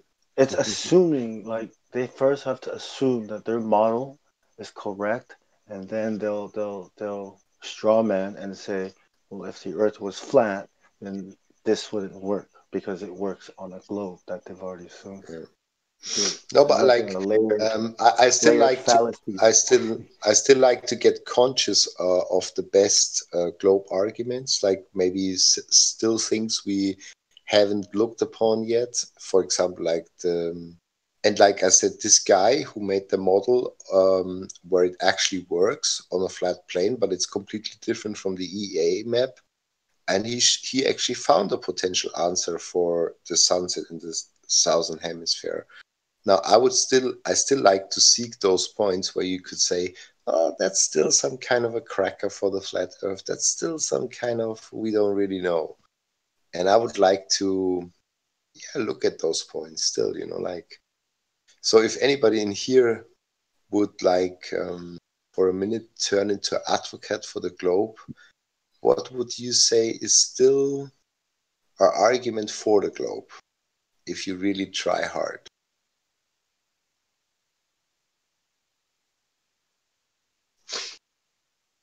Because I think there's still challenges, still things they can cling on to. I mean, like they go ahead and say, yeah, you can see things further out because of refraction, and they're trying to build their workaround why we can't measure spin of the Earth, and that gyroscopes can't really do what they're supposed to be able to do. But don't you think, like, all right, like let's say the debate just started for the first time in the history of flat Earth versus globe Earth, okay? And the first thing that comes up is no curvature. I think the debate is done right there. I mean, as long as that question is not answered, there's nothing else the globe can bring but up. they would work around this one, saying, okay, look, the Earth is huge, and also light is not always traveling in a straight line, and there is refraction, and there is distortion. So yeah, you can sometimes see things much further out than you should be, and so there you go. They have their workaround. Yeah, and then that means a lot of the science that's being taught is wrong anyways. And if that was true, they would be able to show it, like NASA would be able to show it, unless they're hiding it for a reason, which is, but then it's just not I mean, why can't we just fly something up and why can't NASA just How would you address a globe earther? How would you address a globe earther who says to you that the Foucault pendulum is a pretty good proof that the Earth is moving, and he persists to say so? And he's basically when you try to. I would ask, is that Foucault pendulum similar to a swing that a person is sitting on, on a swing? Not 100%, because a swing is basically fixed in a certain direction, while the pendulum can go in all directions. I mean, like, do you have to get it started? I mean, how does that? I mean, anything can cause the pendulum to move, depending on. No, it's not about. They don't say it's that the Earth starts the pendulum. They don't claim that. They say you start the pendulum, and because it tries to stay in its initial no. That's not how the pendulum works in their perception. They say you start it, and then it going forward, back and forward. It wants to keep its initial line, and the Earth rotating below it make it appear as if it spins. That's what they believe happens. Indio brought up a cave that they hung these really long. It's like an experiment they did to try to prove that, and the pendulums, two long pendulums in this really big cave, are supposed to be pointing towards each other, but instead they were pointing away from each other. Okay, so that means you would say the pendulum doesn't always do what it should do. That's a good one. Yeah, it's some cave experiment. I should have looked it up. I just remembered because pendulums. We talked about it. Indio explained it pretty well. I'll look that up. So That's a good does that destroy the pendulum, or yeah. is that enough to put the pendulum down? And plus, it's like a Yeah, magic exactly. thing. That's the that they best. use. That's the best argument against the pendulum, that it doesn't always do what it's supposed to do. So, if the cause of the pendulum showing this way would be the rotation of the Earth, it should always show the same behavior, and yet it doesn't. Obviously, a hardcore Globy will deny that. But so. But isn't curvature undeniable? And I would also say the gyroscope is a far better instrument, and it should be far better in showing the movement of the Earth, because it is much more reluctant to leave his orientation. It's really resisting anything that wants to press it out of its orientation, yet gyroscopes cannot show what they're supposed to show. And we showed that. We tested and proved that over and over and over again. Gyroscopes do not show the spin of the Earth, yet they should do. And yet one of their biggest proponents claimed that he did do it with a gyroscope, Mr. Fughold himself.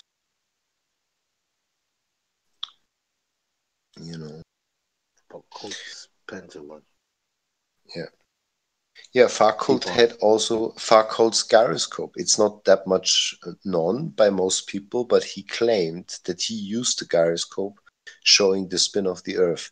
Yet today, globe earthers argue we use much more modern gyroscopes with higher spin rates, with more weights, and we can let them run for hours on end, and they do not show the spin of the Earth. And they should be able to do so, because that's what Fughold claimed. And actually, I think Fughold fudged that one. He actually built a mechanism into his gyroscope that would create drift inside the gyroscope. You can make a gyroscope drift by mechanical means. And we proved that as well, that you can induce drift into a gyroscope, which has nothing to do with the rotation of the Earth whatsoever.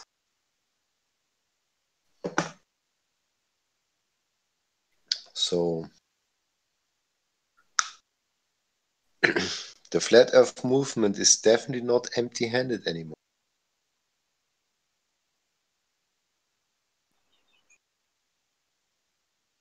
I think we will have certain breakthroughs this year. There will be more. It will be deeper understanding. There will be better hypotheses for the Flat Earth. There will be potential answers for challenges of the Flat Earth. And there will be better proof for the flatness. And that's what I see. Is it possible to fly a drone with a camera to the moon as far as we can? Wow, that would be amazing. I don't know. I saw balloons. I think balloons supposedly go to a maximum of like 40, maybe 45 kilometers up. I don't know. Because I've never seen on any of these balloon videos like the actual moon or stars up there. I mean, for example, a pretty good proof for a flat Earth would be if you have a balloon high enough and that you could prove that you can still see the sun while the sun supposedly should be on the other side of the position of the balloon. If you could still find the sun on the horizon somewhere in that balloon heights, you have a sure debunk of the globe, no? If you can like show that you start a balloon in that manner, that it's up there at the time when the sun is completely on the opposite side of the Earth, the supposed globe Earth, then you should be completely unable to see the sun anywhere around that balloon. I'm not aware if anybody sent a balloon up in that manner that it would be up there at the right time. There is one footage I saw where somebody said there was actually the sun in the picture in the middle of the night, but Globe Earthers claimed that it was just the moon and the camera was overwhelmed by the light of the moon and it looks like the sun, but it's not. So that would be a pretty good flat Earth proof here. Balloon race at night. It would be an awesome video, eh? And also, I think on all the videos I saw so far of a balloon being quite high up, the sun and the moon appears to still be out of reach, but it seems much closer than you think it should look, you know? It appears to be not as high up as we've been told, you know? But still not like in reach, or I don't know. We don't really know how high the sun is actually. We cannot triangulate the sun properly because of the atmosphere, no? Because of refraction. So Dr. Sack did a lot in that direction. Is it like way off, like depending on the angle of the observers, or? It is absolutely impossible because you will get like crazy numbers from, if you, let's say you were to do the Eratosthenes on the sun, okay, and you would take certain measurements on different locations at exactly the same time and try to triangulate the sun. The more sticks you put in the ground, the more confused you will get about the position of the sun. You can literally not pin down the sun's real location from Earth. And Dr. Sack proved that beyond reasonable doubt that it's impossible because he tried so hard. He had the idea to use the sun to remap the world, but he was like frustrated. And he's really good at that. He really showed that you cannot triangulate a source that's going through a refracted medium.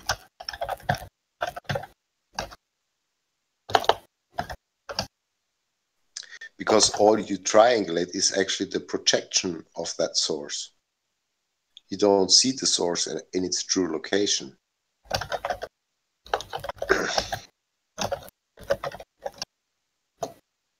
It's almost like every observer has its unique perception of the position of the sun. You know? So Is it like a fish looking out of the water, trying to triangulate like a light source that it's not really going through the medium?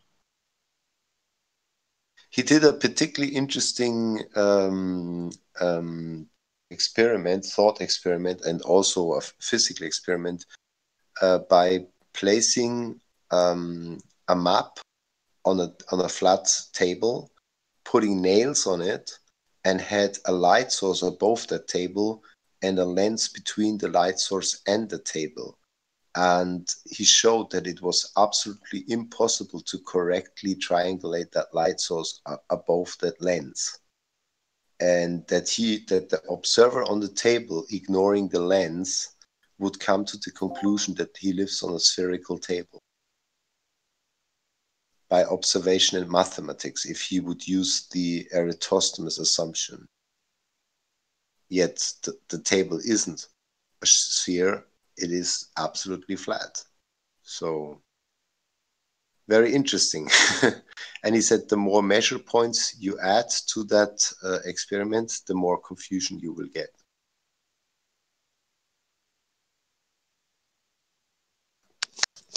That's crazy. Yeah. You cannot triangulate the sun. It's almost like triangulating a rainbow. Impossible to do because every observer has its unique rainbow.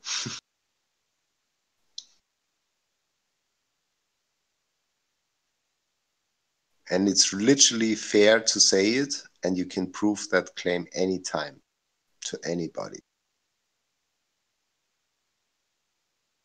it is impossible to triangulate the sun, yet they tell us they know the distance of the sun. Very nice. Now, in order to triangulate anything, you need a straight line, no? Because you use a triangle, and the how you say, the angles on the base of the triangle to know how high the object you triangulate is. Now, your line is basically bended because of refraction. So there is no way in the world you get the right number.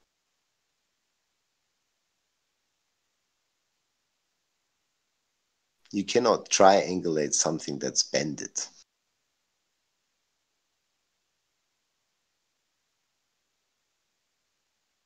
Yeah, there you go.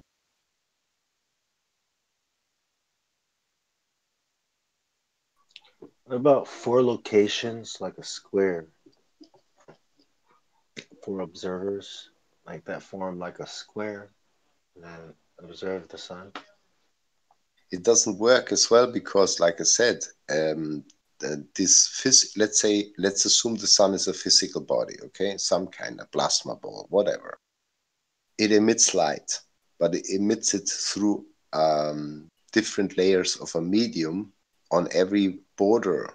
When it enters from one medium to another denser medium, it gets bent. And the angle of incident also has an effect on how much it bends. So it's literally impossible, no matter what you try.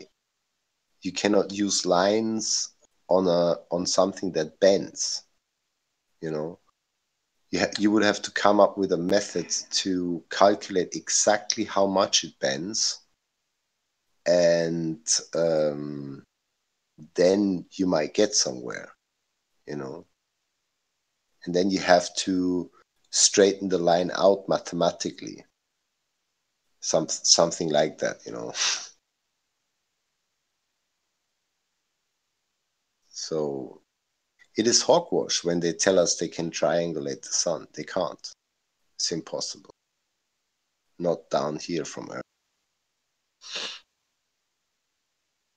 That's why even flat earthers who are more precise will say that when you say Eratosthenes supposedly didn't measure the circumference of the Earth, but he showed that the sun is closer and about 3,000 miles up.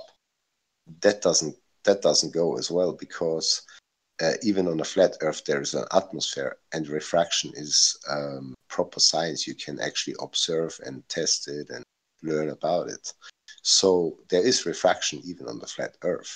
So No, I'm not here to troll. You know, so you can't even on the flat Earth you cannot properly triangulate the sun. It's impossible. So if we want to be honest, we cannot tell you where the sun exactly is at any given moment. And in the globe model, it's even worse, because not only does the atmosphere on the Earth is also spherical, and a spherical atmosphere is like a lens, a huge lens, and that changes the angle of incident even more dramatically. And the light of the sun was sent out 8 minutes ago.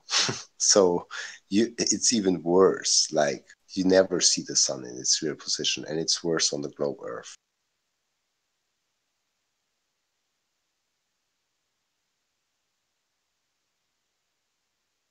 What you see on the globe Earth would be 8 minutes old. So in Not that to 8 mention the minutes, other stars. yeah, in this 8 minutes supposed travel of the light from the sun went further.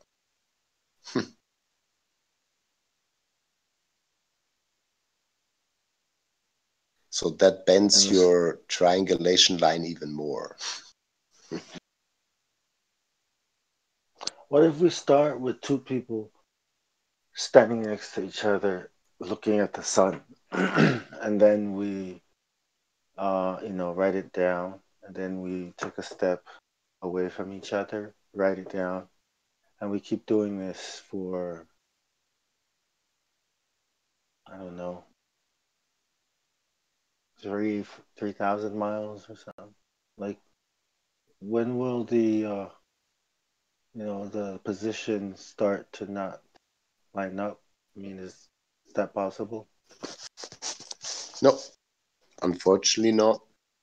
You would have to exactly determine the refraction, and if you could, then you could basically calculate the radius of that refraction, and then you might get somewhere, because you would need to know what that line really does in reality, between you and the sun. And then you could eventually do some kind of calculation if you know the radius of that line, which ultimately you could make it create a circle. And when you have a circle, there could be a calculation conceived how much of that circle the sun is away from you. And so you need a circular triangulation. But to do this correctly, you would need to know the refraction at the moment of record, the exact refraction, every single layer,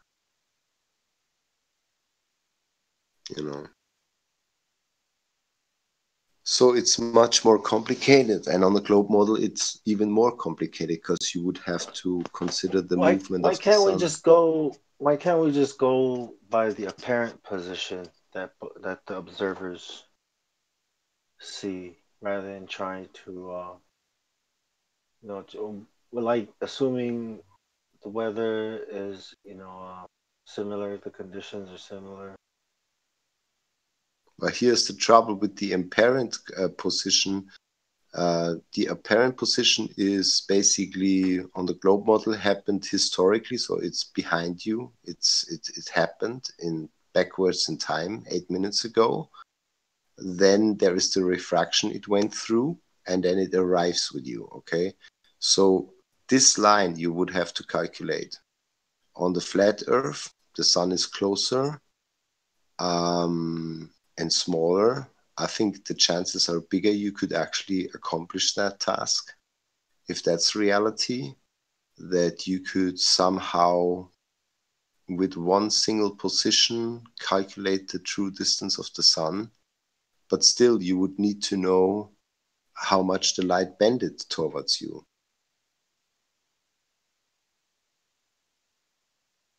It's basically, you need all the factoids to put it into your equation, no? You need all the data, and you need it correctly. It's almost If like we're able to map out the transparent, the path of the sun using its apparent position, wouldn't that help in a way, us? For example, figure out in a where way, it's you would need theoretically an observer who could look from the side onto that scenery. Yeah, you're there, and could see how much exactly this curved line is. Basically, that one sunbeam. You take one single sunbeam out, and it curves. This line curves, regardless if you're on a globe on a flat Earth. It curves because there is refraction. And if you could see that from the side, yeah, and measure it, you could do something with it. But there is the problem. You would have to have a marker sunbeam, which actually maybe has a different color, so you could actually observe that. It's just undoable, really, from where we at, as far as I can conceive.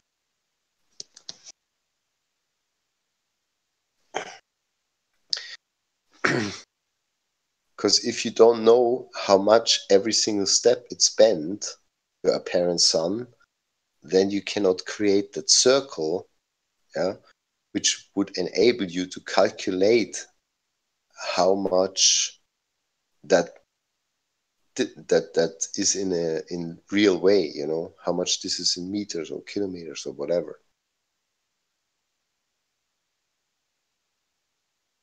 So no, I think it's undoable as far as I can think of it. You cannot estimate the real position of the sun, whether on the globe or the flat Earth, properly. And you could never be certain.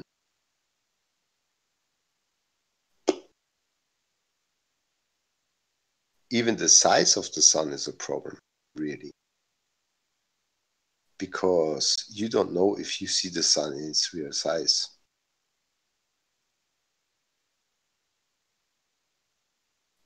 Hello. Hey.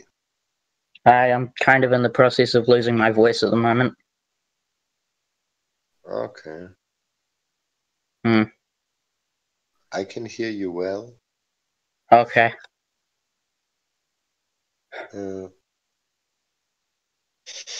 So I hope that helped you a little bit, Bong Sao. Yeah, thanks, I mean, Lawrence. even Dr. Sack got frustrated. I think he dropped it by now, more or less. He gave up on the idea that we can use the sun for triangulation or determine properly the position of the real sun or whatever.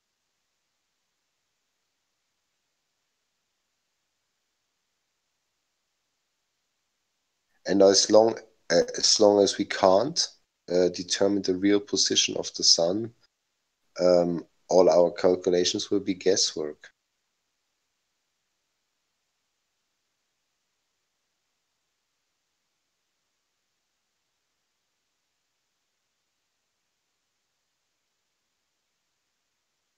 So, yeah, even here, 2018, there are things which are out of our grasp. Mm-hmm. I find that very hard to believe, though. Why?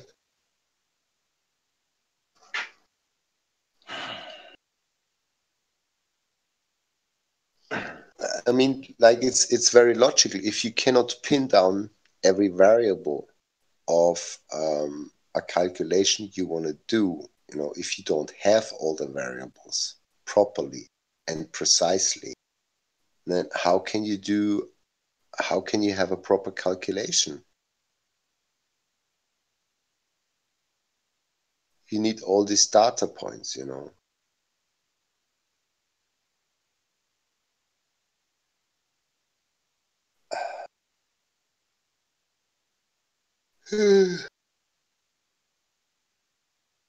Maybe if we go high up, 40 kilometers high, yeah, and we would have a little unit triangulating the sun from higher up in less denser medium, we might get a better idea, a closer estimate to what it really is.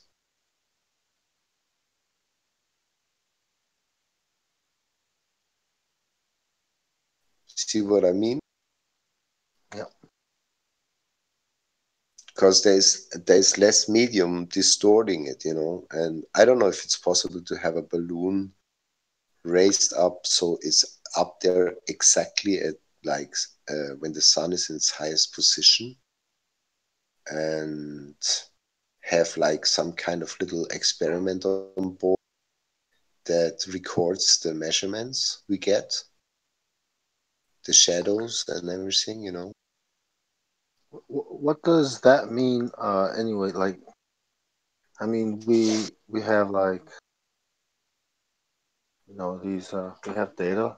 Like, we see stars moving. We know when. I mean, what does that mean? We can't triangulate the position of the sun. Does that mean we don't know how far away it is and big it is? Or Yeah, exactly. And also with the stars, I think at nighttime the refraction isn't as problematic as daytime, so you possibly have a better idea of the position of the stars. Yet I wouldn't say you never see a star in its real position neither. You see them in an apparent position, no? Even on the flat Earth. So they do help us for navigation, but like telling you exactly where a star is, I mean, like, no. Well, what about what about the heat from the sun? Can we use the path, the heat, like to measure?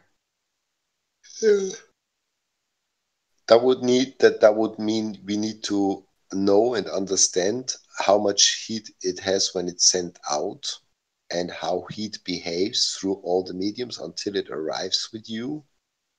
And if we would have that data, we could the same calculate problem back. as light? Is it Yeah, the same we problem would as have light too? The medium? Yeah, exactly. You need enough data to do that calculation, basically. So as far as I can think of it in my mind, I think it is impossible to get certainty about where the sun exactly is. And like I said, the closest we can get to it, I just have this idea. You would have to have a balloon with a pretty heavy base so it doesn't sway that much. I'm thinking about something a ton, 1.5 ton. Then you have to have an experiment on that platform, which is recorded where the sunlight can basically hit a stick and allow some calculation. And maybe you get a closer estimate, assuming that you have less refraction. But it surely would still not resemble something you can be certain about.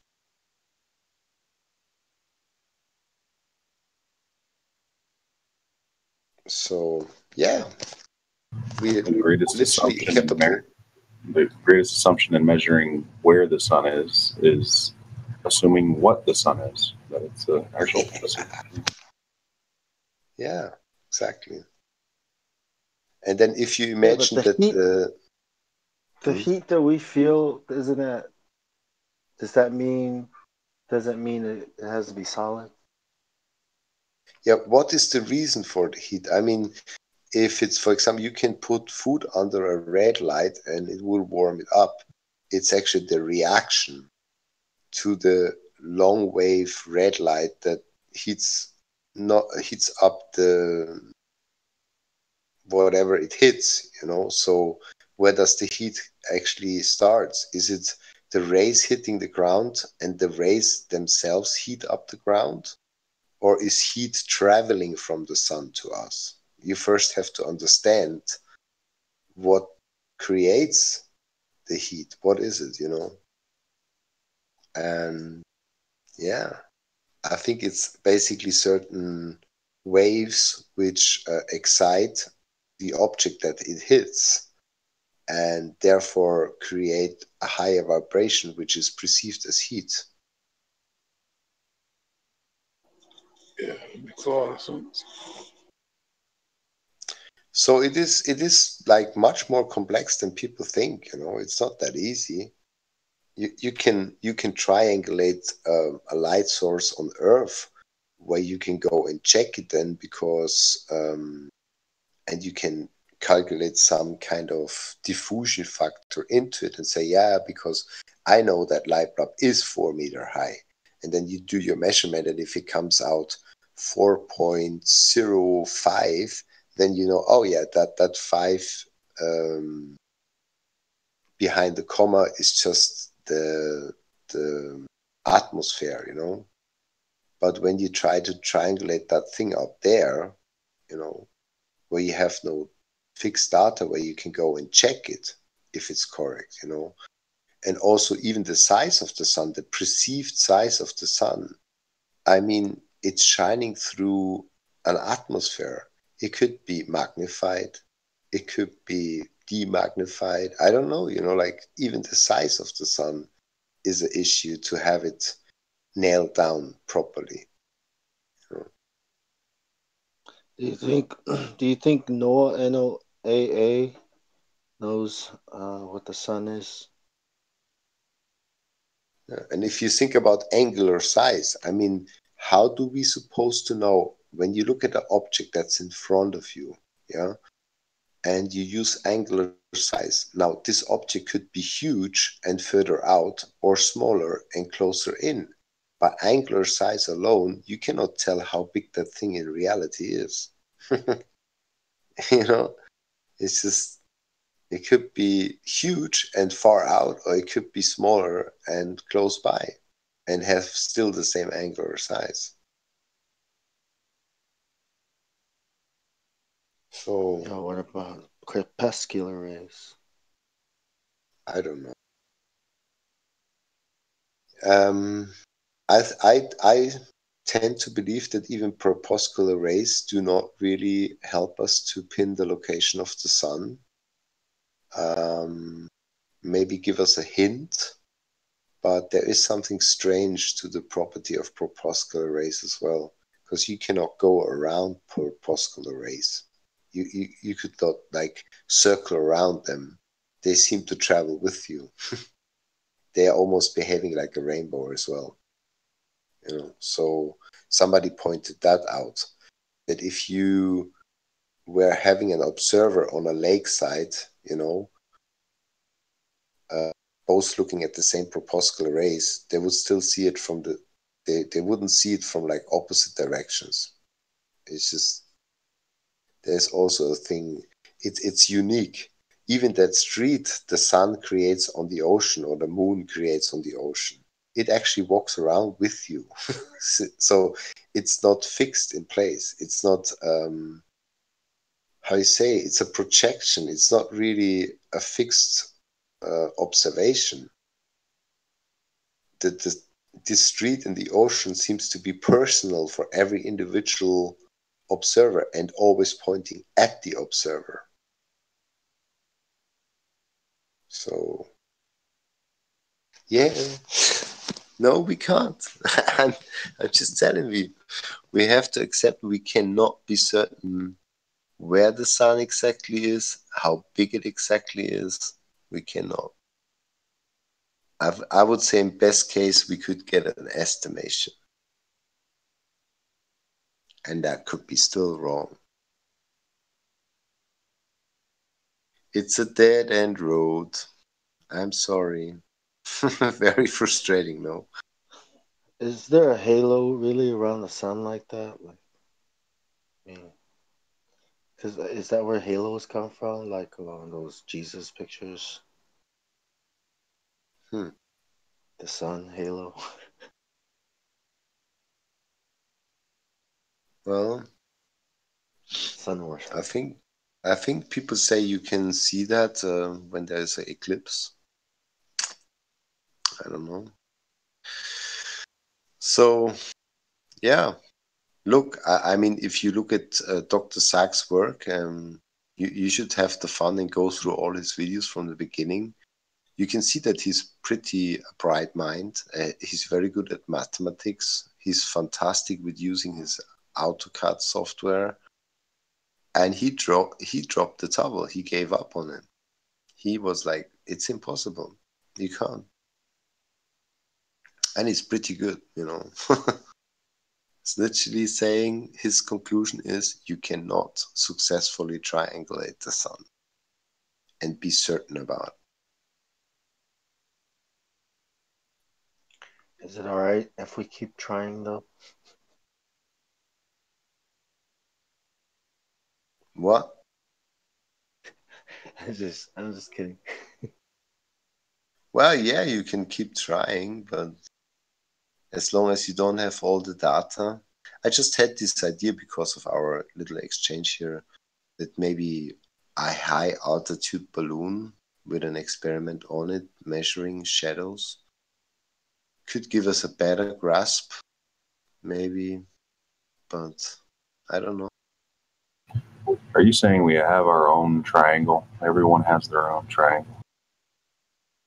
Who asked that? The more. Everyone's triangle is different. Yes. And this is basically, we could triangulate the sun if we would live in a vacuum.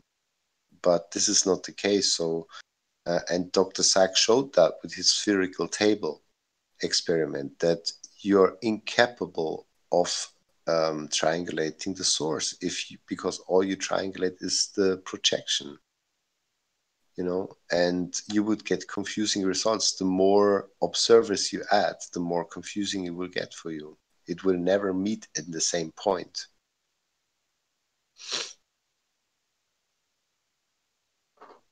I think the sun is face palming at us. I mean, like try to triangulate a rainbow. You will have the same experience.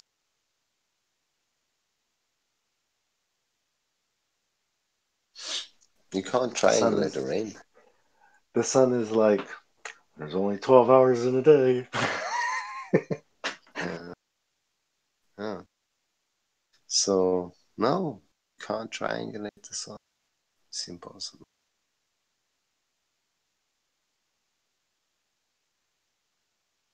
So it has some properties to it, optical properties, that seems to be the same like a rainbow. And that's basically the behavior of a projection. Now, Dr. Sachs said he's not saying that the sun is a hologram, but he's saying that it has properties or optical behavior like a hologram. The same, by the way, and even more significant with the moon. The moon literally behaves like a hologram behaves optically. That doesn't mean I'm claiming the moon is a hologram, by the way. It's just like it behaves optically like it because, for example, if you have an observer in, let's say, America and one in Europe looking at the same moon, the face they see is still perfectly round shape. And the moon doesn't reveal 1 inch more on the right-hand side to the American observer or on the left-hand side to the European observer. It literally shows exactly the same amount of moon surface to both sides. Yet if the moon was spherical, that shouldn't be the case. You should see a little bit more when you're in Europe from the left-hand side, and you should see a little bit more from the right-hand side if you were in America, but yet you don't. And this is exactly what a three-dimensional hologram would do to the observer. It seems to walk with the observer, and shows him always the same face. So it's very weird, And to be honest with you, I don't know yet a person, no flat earther, who has any proper explanation for that behavior. What is four-dimensional mean? Well, we are three-dimensional beings. I guess we cannot solve that.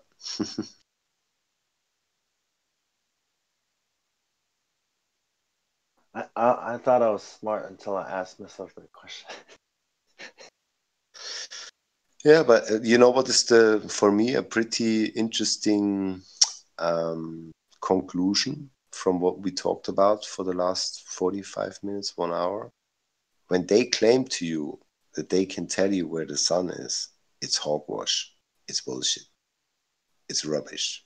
It's not true. They can't. The fourth dimension. And like I said, it's even worse on the globe. I used to check date time for sunrise to go take photos. It was kind of accurate. It seems like when there's sunlight here, there's also sunlight in the east coast of America. Yeah. It doesn't seem like that's the case. When talking about the fourth dimension, it's kind of like, I don't think 3 dimensions. Those are kind of just like 1 dimension if we're talking about a fourth dimension. Yeah.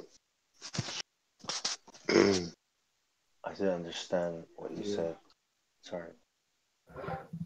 I mean, like, no, you go ahead.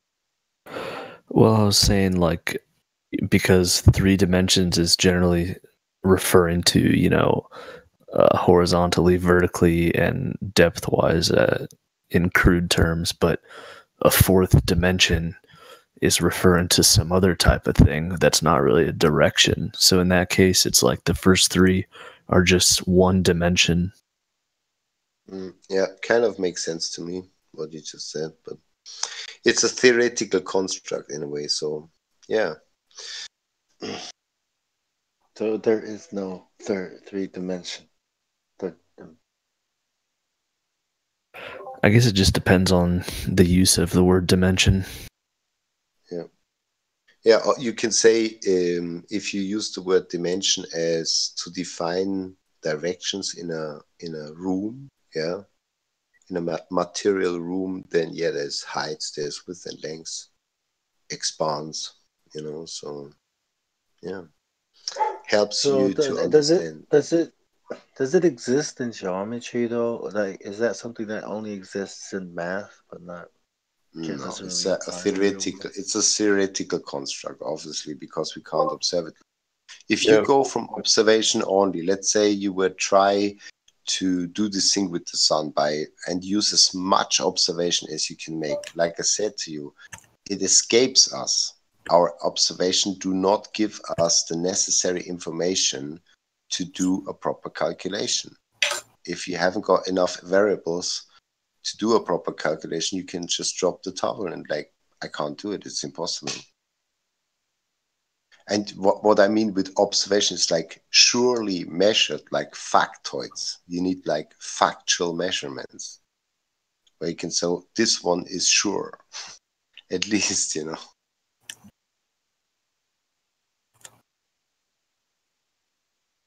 But if you work with too many unknowns, you end up with nothing.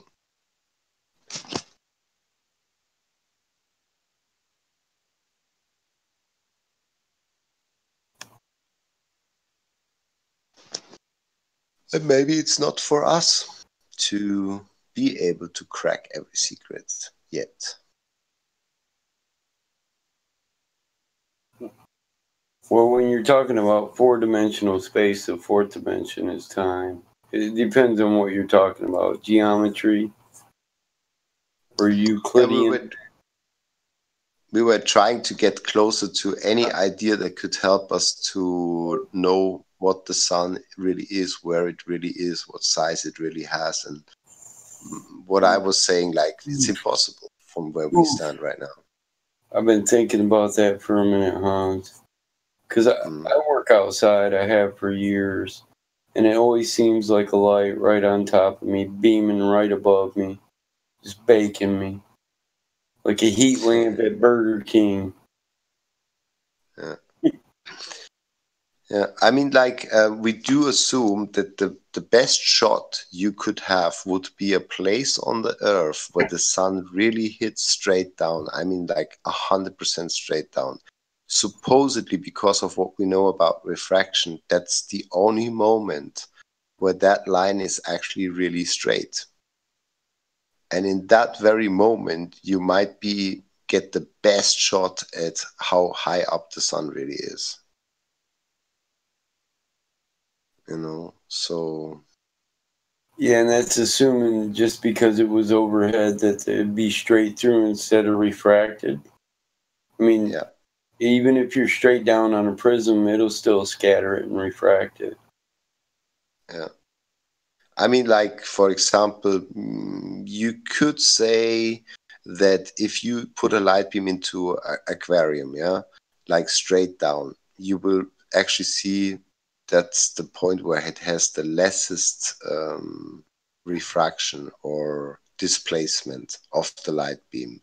So it would not be completely unfair or unsupported to assume that this is the moment where you have your best shot, that you maybe get something. But here's the problem. You need a second stick out there, which has to cast some shadow. Plus and you as need to soon find as, It's as soon as your stick casts a shadow, there is already refraction involved because there's already an angle of incident. Right. And as soon as there's an angle of incident, you haven't got a straight light beam anymore. You know? Yeah, it's literally impossible. I'm telling you, it's just too many variables which are uncertain.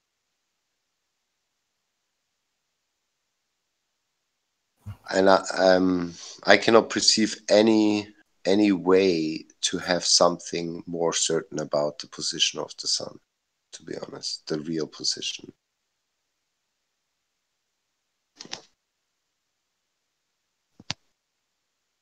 I would agree that the best shot, the most closest to what it possibly really is, would be what I just stated, like an experiment that is exactly done on a location where the sun hits straight down, then position a little bit further out. I guess this is the best shot you get, and it's still not be perfectly correct.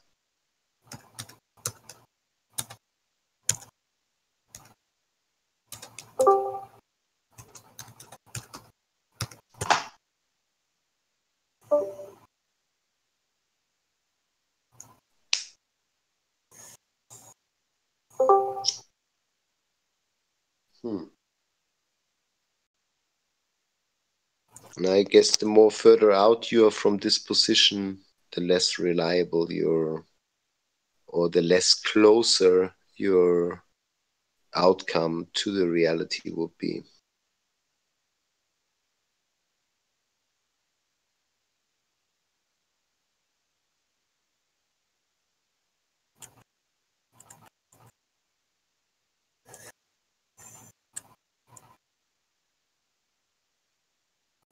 Guys, I guess I go and doze a little bit for 1 or 2 hours. I'm having a day off today, so I might come back in later. All right, guys, have a good one, man. Yeah. So. All right, Hans. God bless. Yeah, you too. Thank you so Might much. have to try that light straight down in an aquarium with a laser. See what I get.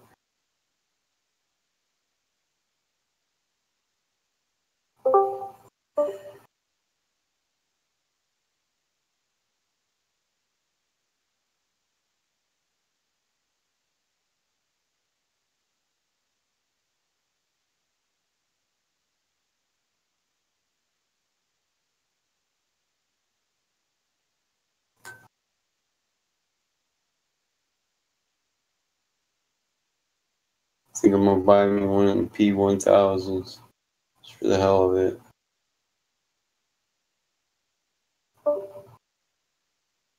Nice. Make me some videos. Catch my dog loving on the horse or the cow.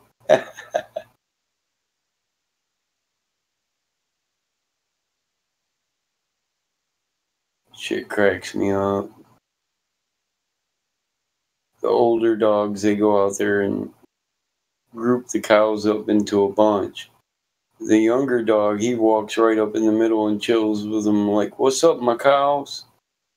He loves it. I swear if he could, I'd have cow dogs. Yeah,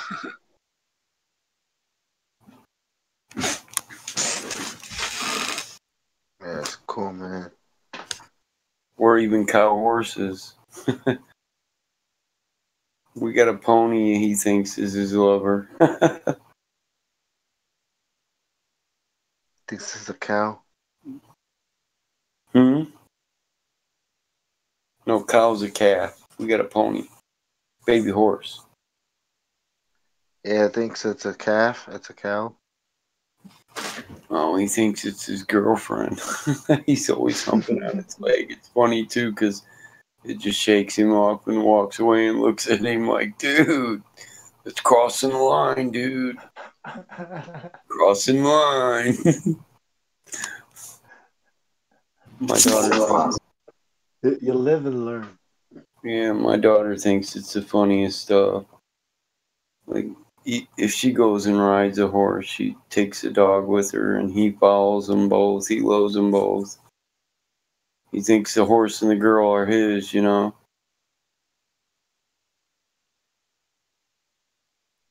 Yep.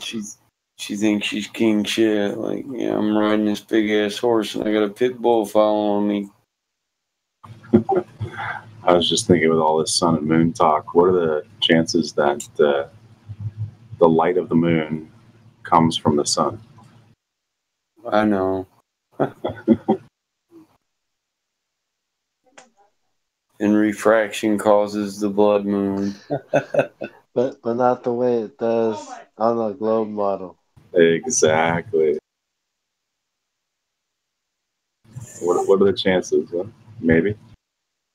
I really, dude, the fact that they measure the light colder, it actually leans towards an electric universe. Anode and cathode, and you know, and diodes. The negative would be cooler, and the positive would be, you know, heat energy. The negative would be anti. It would be colder. You see this in electronics. Yeah, I was just thinking that you know, it's a fair assumption that the sun and the moon are both representations of what, you know, the source of this, you know, field or whatever we want to call it. You know, one side of the coin. Yeah.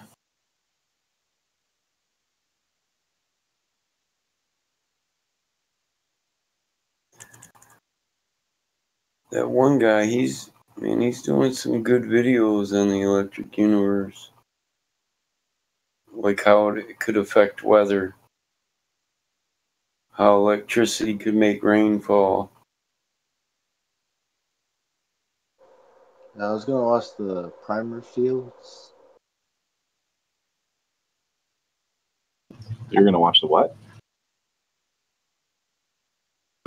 It's called the primer fields, like on YouTube. Yeah, link it up in voice text. The Thunderbolts project. Have you seen that? Yeah. Yeah, from those guys. Yeah, you gotta watch all grab the that. link.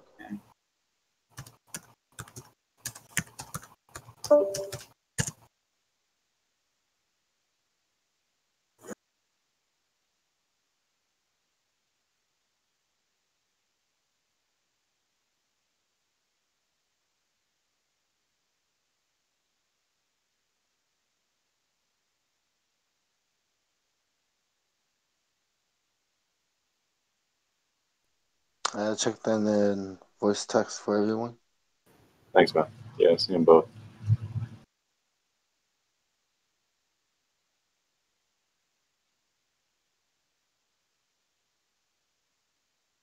Yeah, if you do a YouTube search on just the Thunderbolts projects, that'll bring up all their electric universe stuff, man. And the guy makes sense if you have a working knowledge of electronics.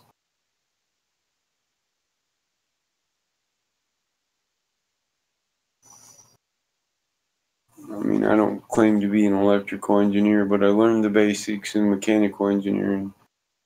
You have to be able to design equipment, machinery, so it is a requirement.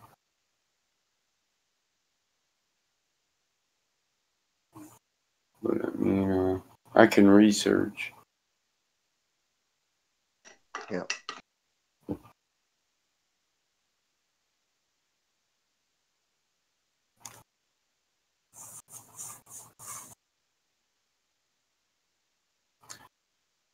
Some of the stuff Thunderbolts does is, you know, out there, but some of it is good.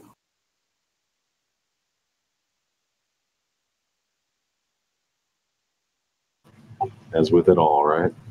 Every time you watch a video, I like that, but not so much that. Oh yeah, no, not that. Yeah.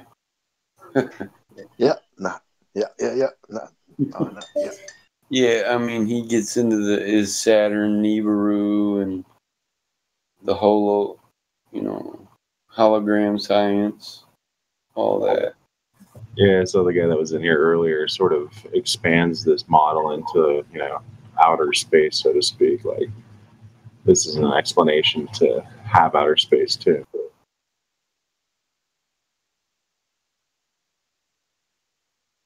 So, electric universe or globers? I think their idea of space and the universe still holds, but there might be some, that go back and forth. I don't know. Dude, I was up there in an interview. I said something about the King James Version Bible being revised.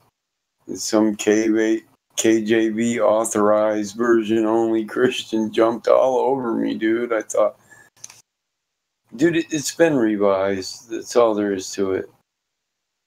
It's the King's Bible, for crying out loud. Right, and he asserted that it's been unchanged since 1611, which is bullcrap. It's been revised like 35 times since 1611. You tell them the story about the special Bible they had to write just for the tribe that didn't believe in God. I didn't even get a chance, dude. He started getting me as a liar and a heresy and blasphemy and the Holy Spirit and telling me he's a Christian and I'm not a Christian. I'm like, man, this dude just judged me, condemned me, and all that. And he's preaching Christ. No, Christ gave you a new commandment. Love one another as I have loved you. But I thought, yeah, you're a Christian. Okay. And that'd be the part of Christianity that shies 90% of people away from it. Holier than thou.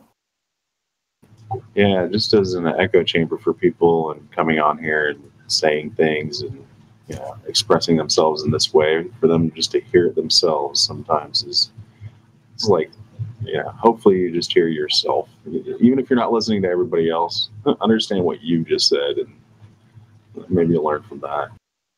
He told me that the King James Bible was more accurate than the Hebrew scriptures because God inspired it. It was divine. I said, no, the Council of Nicaea inspired it. The king who called himself God's holy emissary on earth. The divine right of kings. I couldn't believe that. I was like, well, okay, whatever, buddy. He said, theology universities turn good Christians into devil worshippers. Like, no, whatever.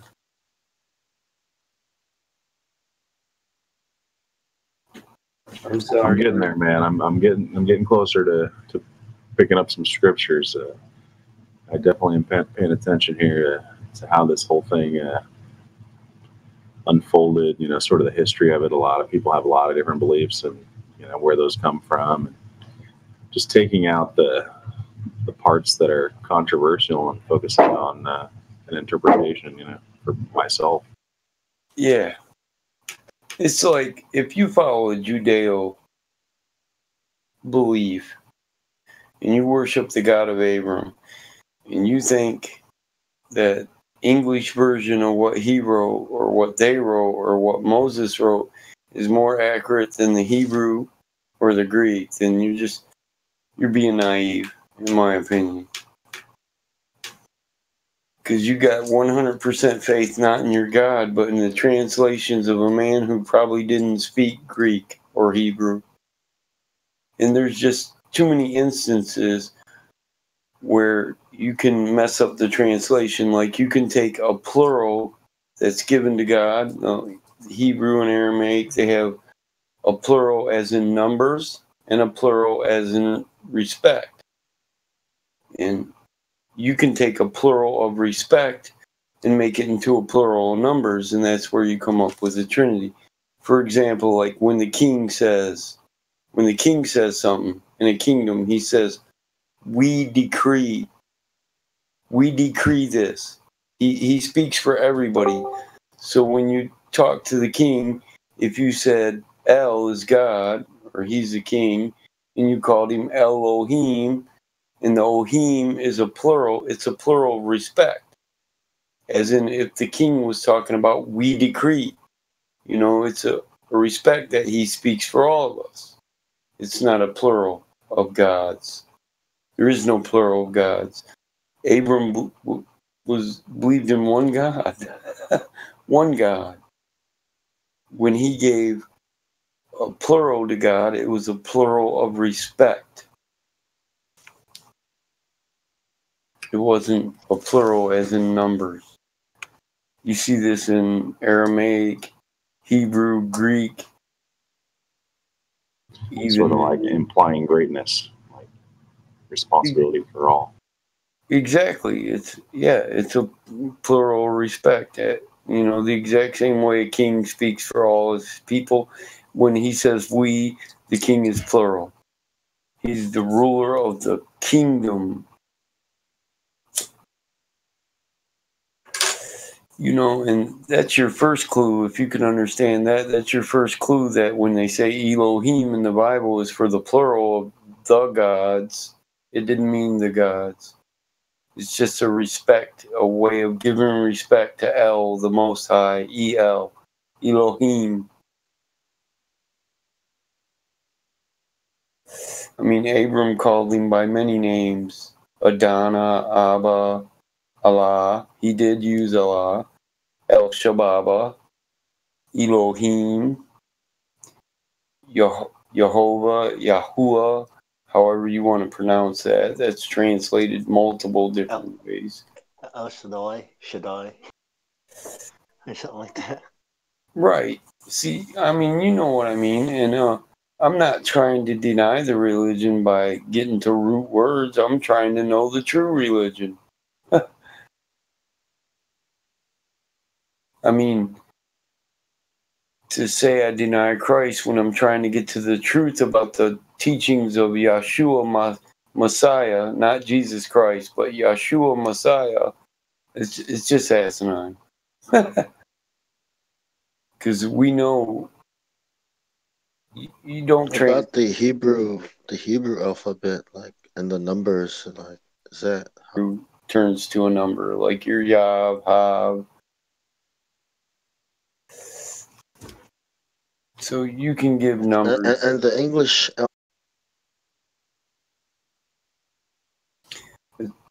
It's funny that dude says in a while we'll all talk communicating memes.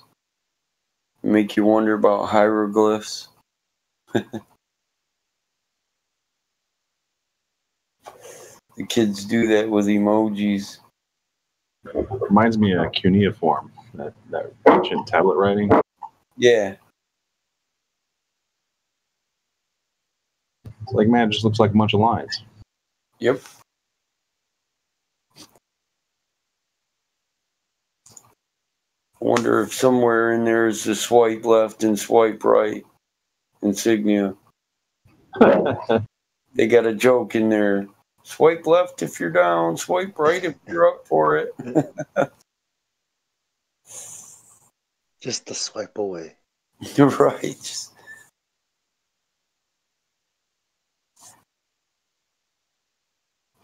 Happiness is just a click away. See, that's why I stay away from them religious conversations, though, man. People get triggered too quick when you say something that goes against their belief. It's and then they transform into the Hulk and shit. Yeah, dude, they remind me of the Globers. You say gravity, gravity's not real, and they trip. You say a verse has been translated, they trip. It's like a rocket ship. Lift off. We got lift off. I saw Heracross come in the other day, like, drop this in the text chat. He's like, listen up, all you people. Repent. or else something, delete. Like, what the? Oh, shit, I was reading that. Damn. Well, Battle, you're one of my favorite people to listen to regarding religion. So if you want to ever need an audience to listen, I'm game. Man, brother, I'm still searching, too. That's just it. Yeah, I think we all are, right? That's sort of the idea of this journey.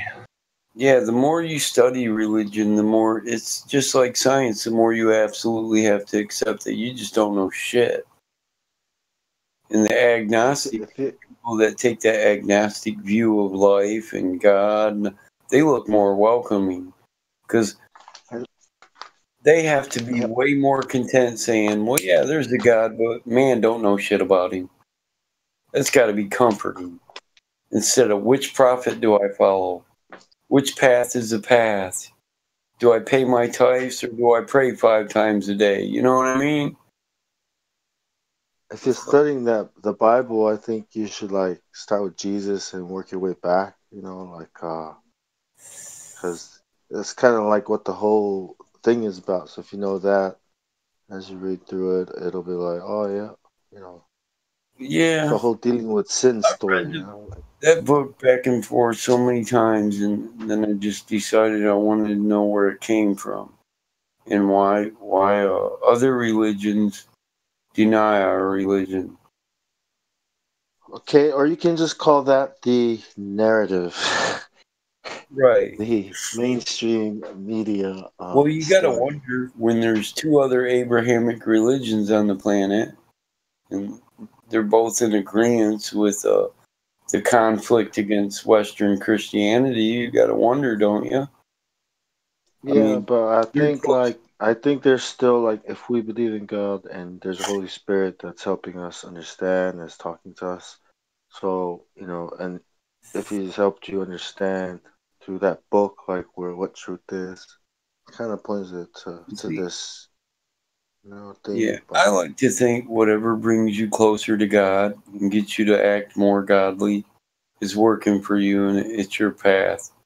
Well, the problem is that most people that try to get on a path to God, they read the book, but they don't improve their life and they don't improve the way they act and the way they treat people. And that's what religion in root is all about. I mean, Jesus says, love one another as I have loved you. Muslims, when they go to pray, they pray shoulder to shoulder so that the demon of racism and division can't get in between them. And it don't matter whether it's black, white, yellow, brown. You see what I'm saying? They're all preaching the same thing. Get along as a race. But yet, you don't see too many of them practice it. I don't mind religion. I love truly religious people. What I can't stand are people who say I'm a saved Christian, but then they turn around and condemn somebody else to burn in hell. That's not what Christianity is about, brother. I've read the book from front to back. It absolutely doesn't tell you to condemn other people. It tells you not to condemn them, not to pass judgment. Revenge is mine, saith the Lord. It's not for us to judge. That's why I think it's better stated the way that it was stated in the beginning before the ridicule. Like Christian was a ridicule. You follow the Christ. When he was the way and his followers were followers of the way. When you put it like that, then it's easier to make a person understand that they're not following the way. Because they're not walking in the spirit of him. They're not practicing what he taught. If you follow the teachings in the book, obviously it'll make you a good person. My brothers. You know, I agree with that. It's the best set of morals and principles on this earth. Just most of the people that say that's a part of them, you couldn't tell by their actions. And that's why 90% of the world, or even 50% of the world, denies it. Because of the way they act when they're supposed to be a righteous, saved man. You know? That's why, I mean, that's 90% of the time I won't even talk religion with people. Because I'm not one to debate it. I'll state my beliefs if you can accept them. Like, where do they come from, and what do we like know about these sources? Well, we know the Council of Nicaea decided they weren't good sources. So, but I mean, like anything else, we can only know what we read. So, from the Council of Nicaea, they have records of what they left out, what they excluded, like what they did. Gave us 66 books. Were kept. Yeah, 66 known books. They actually admit that they don't know the entirety of the scripture that they didn't cover. Those were just the known scriptures, what they knew of. But yeah, they left out 66 books. I mean, Mary got a gospel. There's a book of Adam and Eve. There's a book of Cain. Are these all from the same like time period / ethnic group? Like, yeah, pretty much. So that most of them are written in the same language, I guess, is where I was going with that. Well, you can get most of them translated. Like you can watch an audio book on Enoch, or you can get a PDF where it's been translated. You can get the Infancy Gospel of Thomas. What do you think about the Dead Sea Scrolls? I haven't looked into it. It sounds like a great story, but did we get something from that? Is that part of the Bible story? Yeah, I think that's where the book of Enoch came from as well. Yeah, I would say it's got a lot of the same sayings. They're like proverbs. Most of the Bible is proverbs, ancient sayings that were correlated in the books, you know. One thing I like from the Dead Sea Scrolls is you won't find the kingdom of heaven under cobbled wood or splintered stone, for it is within you. But I like the Dead Sea Scrolls. But I mean, I read the Book of Mormon, you know. I read the Quran. I'll read any religious book I can get my hands on just to see how they compare, you know. Where do they agree? Where do they disagree? I only know this stuff because I grew up in church, but I'm not really a righteous Christian type of person, though. Well, I wouldn't say I'm a righteous Christian either, you know. I'd say any man who says he's righteous is a liar. We're all sinners. None of us are perfect. That's pretty righteous. Are you Christian? I'm like, do you mean Catholic? No, like, are you Christian? I was like, I don't know. Like, do you mean like Baptist or Pentecost? It's like, I don't know like how to answer the question anymore. Personally, I just think that too many people got caught up in the messengers and thinking, you know, you got to follow this messenger, and they never really got the true message. I mean, how many religions are there that are about love and working together as one race and loving each other? I mean, that's I think they're all controlled. Yeah. Like school. Yeah. But the ultimate love would be the solution to all man's problems. If love could cure it all, we wouldn't need money, we wouldn't be divided, we wouldn't attack each other, we wouldn't look down on people. In Westworld, the show, like the reason why so Arthur, the guy that created it, introduced religion to the drones. It was kind of like the way to consciousness, was the idea of religion, God. It was like control or mechanism, you know. And then they found this maze, which led to a center. It was like the circle that led to the center, and everybody had to work their way to the center. And then it turned into this big ass like Exodus scene. You know, it's in Egypt. Where they were escaping, you know, from the humans. This theme park that used and abused them, pleasure. Hey, Bong, can you jack up your mic a little bit? Heaven. Sorry, can you hear me? Yeah, that's better? better. Much better. Thanks. Yeah. Yeah, and they were escaping to this place like another digital place where they can escape the abuse from the people. So it's like where did I start with this idea of introducing religion to control the spiritual side of people, like and that's why I think all these churches are like, that makes sense. Like Christmas, like they celebrate Christmas, man. It's like seriously, like Easter. I was like, seriously, like I get it. I was just thinking about the Trinity. What are you guys' thoughts on the Trinity? Like, what the representation of that? Maybe what most people think versus what might be actually be.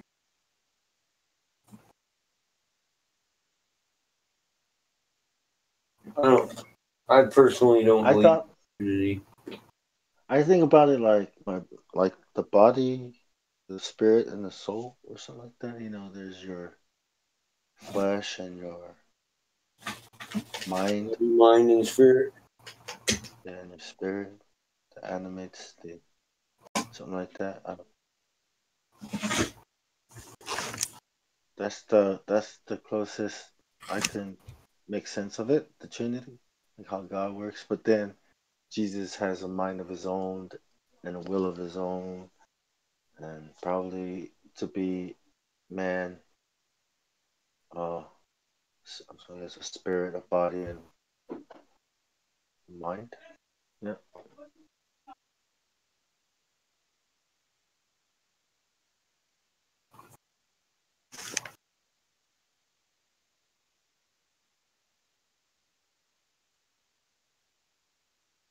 Yeah, that makes sense.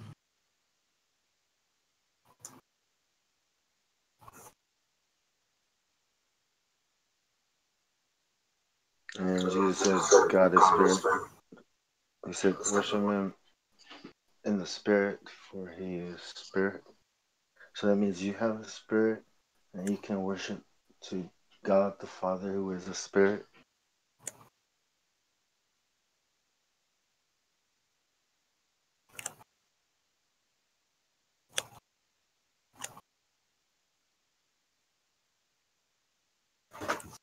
I look at all these churches, and I've been in quite a few really impressive ones, and I see all this symbolism. I mean, everything on there is symbolic in some ways. All the architecture, the glass, just everything you see is symbolic, and I just feel like that's a big part of the story that I'm missing.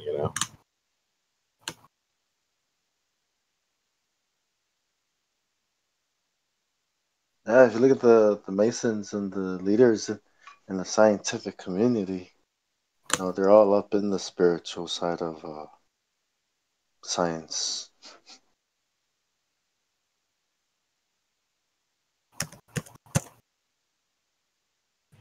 I guess I got to read the stories. Yeah. Well, did it like a lot of scientists, like Michio Kaku and them? They all, like all the NASA people, all the people on Discovery Channel, they all admitted that it's Kabbalah, quantum physics. It's Kabbalah.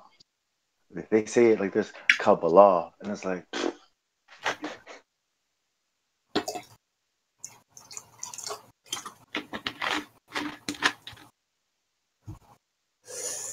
Cabal. BAL ball. Al. The bull. They love their balls. Don't they?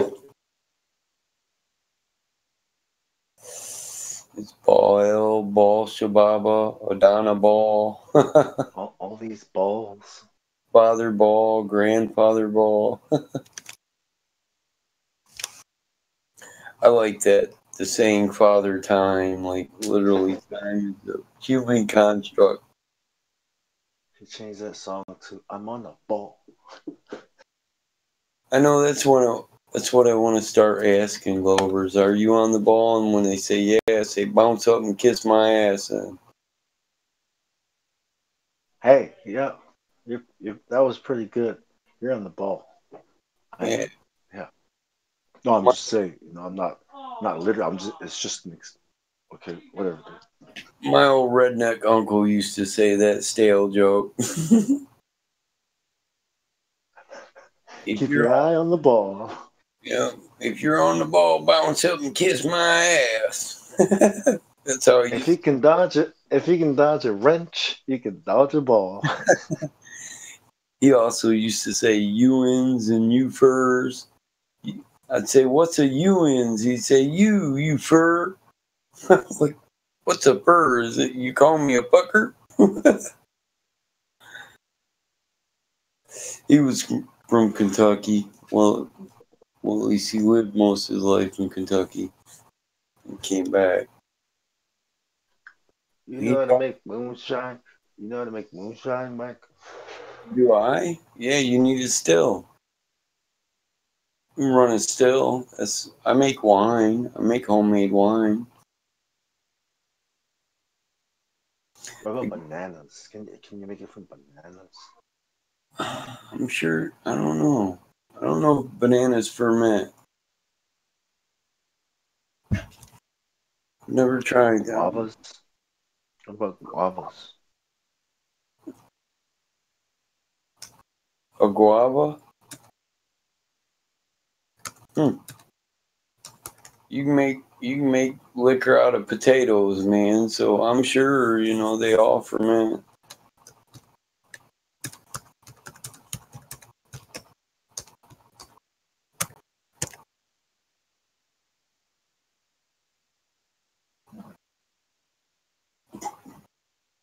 Yeah, what do you need? Fire? Container? To distill it? Water? Fire in cans? Well, you need Big pots. a fermented mash, and then you need to boil it and run it through a still into a condenser where it cools, where the steam that comes off the still, because you're extracting, it's just a distillery. You're just extracting the alcohol from the mash, and you boil, and the steam that comes off has the alcohol in it. And then you run a tube through a condenser where you'll cool it with water or something. You got to run consistent water through it to keep it cooling down. And then it'll turn back to a liquid on the other end. Then it comes out and it's moonshine. The longer you cook the mash, the stronger the moonshine. For wine, use. Does it burn your chest? Yeah. You don't want the first shot. It'll make you go blind. It's too high. My buddies bought beer brewing kits when they moved out of the house, kind of thing, and I always laughed because it was so simple. Yeah, beer is simple. I bought them kits. Me and my son, we each bought each other a kit one year. But I guess you can make a wine out of bananas. I googled it. I'll tell you what's worth making is ice cream, homemade ice cream. Yeah. Homemade. A lot of milk. Well, you can crush ice, shave ice, or you can use snow. There's old recipes they used to make it out of snow.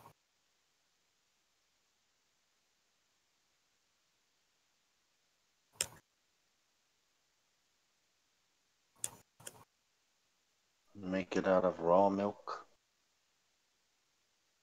I like apple cider, hard cider. I got an apple orchard though, so I make hard cider every year. Nice. I give that away. A lot of people like that. You can make Applejack wine, hard cider, apple beer, apple wine. I like apple strawberry wine.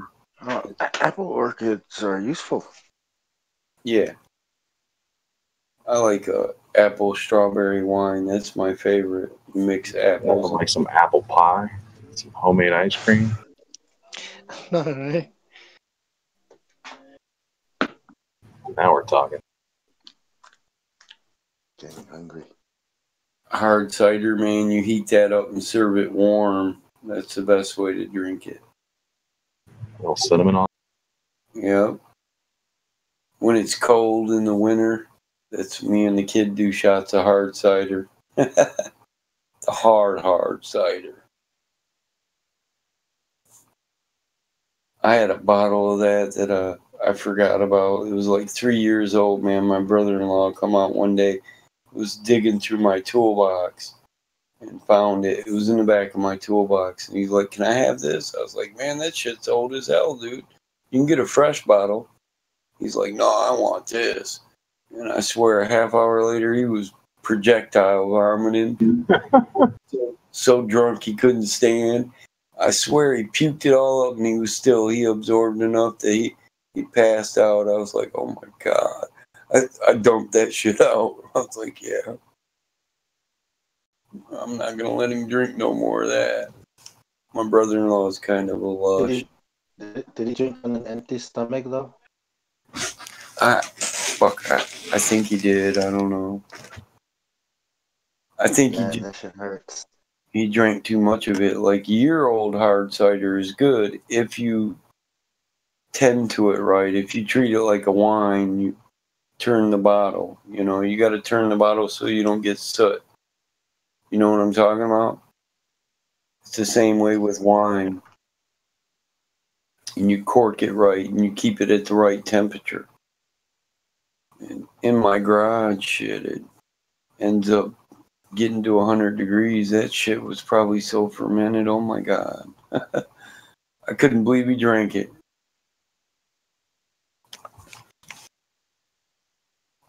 Gotta take that grape wine, that old grape wine, and mix it with lemonade. Country lemonade. Psh, that's a drink right there. Damn, dude.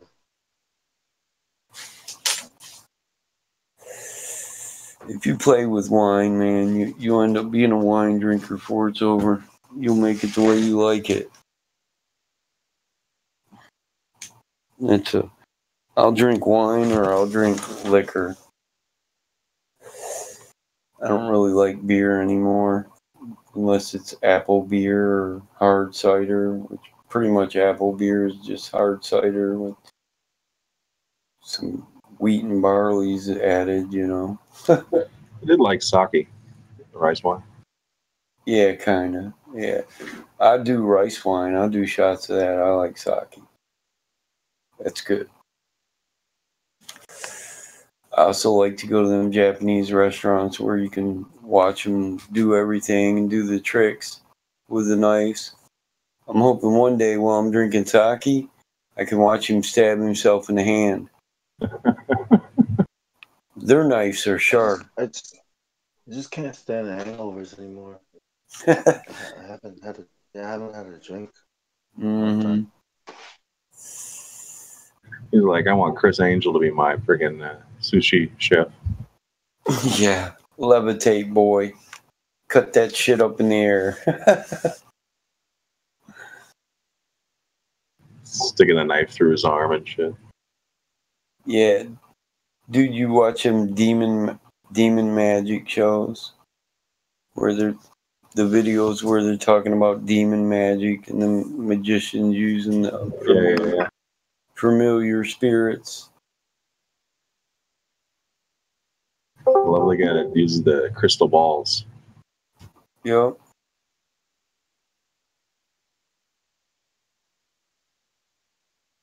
I never liked wine anyway. Is it good? It's good for you though, right? Wine, a little bit. What is good for you, Ball? Nothing in large quantities. Weed.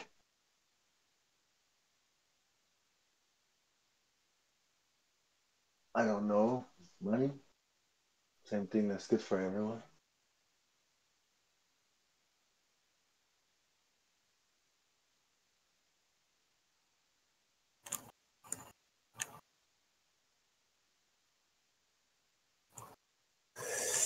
Yeah, one of the wines my old lady likes to make is cantaloupe. She likes to make wines out of melons.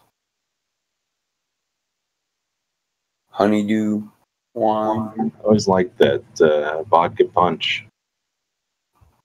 Yeah. Drop it in a watermelon and throw a bunch of fruit in there. Yep. Oh yeah, that one was good. Look, Zeppo with the pillars of creation. I see you there. Is Zeppa probably R and Zeppa the same guy? Oh, yep. Okay.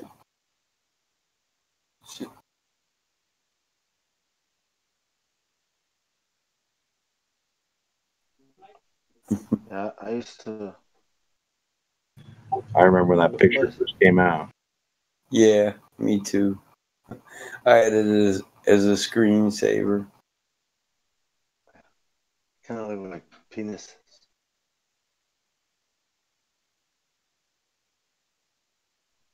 Is that phallic worship?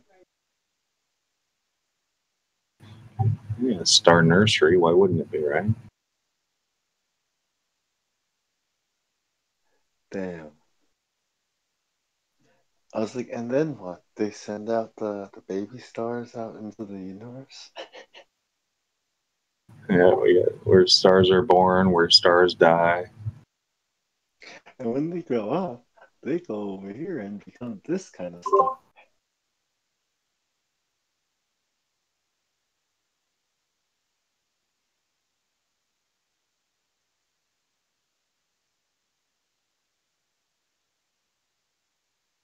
I still laugh just sitting in here and listening to all the different ways this stuff is bullshit, you know? Just how many just complete assumptions and ridiculous, preposterous, like, imagination you need in order to, believe this once you, like, investigate it.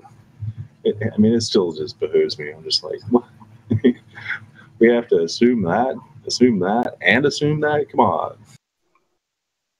How many assumptions do we gotta make?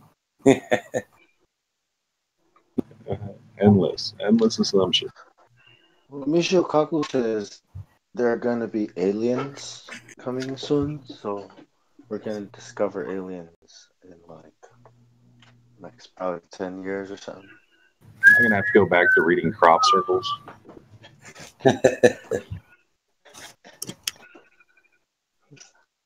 I still look at them crop circles. You know, they are just made with a man with a stick and a rope. Yeah. I don't think so. Are you telling me that with a stick and a rope, I could not make my own crop circle? I'm telling you that what we see there is not just a stick and a rope. What about the waste of food whilst people are starving in the world? They make a toroidal field in the crop circle, bro. Ooh, now I am interested. They Some show of those, yeah. They show you flat Earth concepts in crop circles, like this one. They show you so much. I mean, it's unbelievable when you look at those things. The point of convergence. They're like, you're stuck in your box of eyesight. That's Photoshop. You think so? Yeah, it's the hallway, like a black and white checkerboard hallway with doors. It's a form of modern art. That I agree. And if it's not Photoshop, then it's not. That one's fake.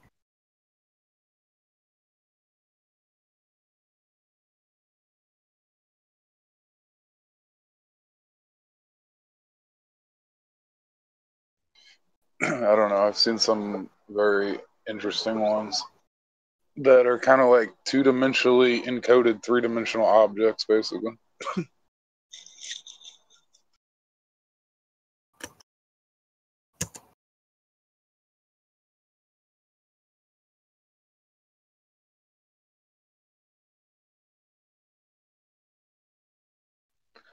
What about a lot of so-called alien abductees describing an experience similar to demonic possession experiences.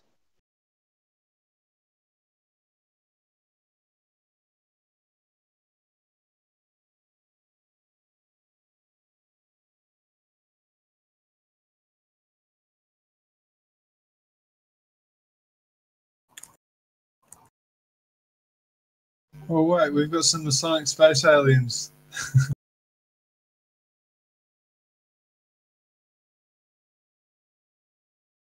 Maybe it's people or beings from the other parts of the plane trying to help us.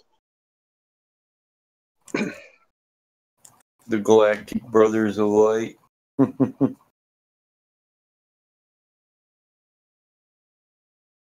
I've heard that it could be like a microwave gun with like a lens on it. You know how you get like you can get like little caps for like those cheap lasers, little laser pointers, and you can make the laser point like a different shape. Yep. Yeah. Yeah, that makes sense. Have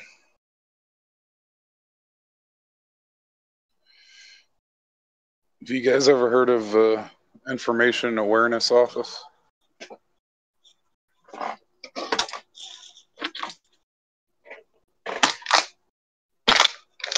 Information what? What's that? Information Awareness Office. I posted the Wikipedia link to it. Their logo just like triggered me. So, like the National Geospatial Agency? The Information Awareness Office was established by the United States Defense Advanced Research Projects Agency, DARPA, to bring together several projects focused on applying surveillance and information technology to track and monitor terrorists. Oh, you're talking about that pyramid with the eye on it? Yeah, with the looking at the globe. I'm sure is that really their logo? Yeah, that's their logo. I thought somebody like cropped up a fake one, and I looked it up. I was like, "Holy fuck!"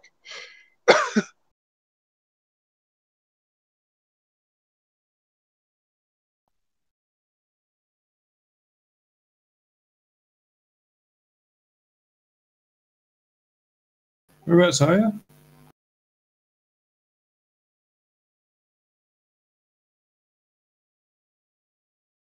Oh, that video, right.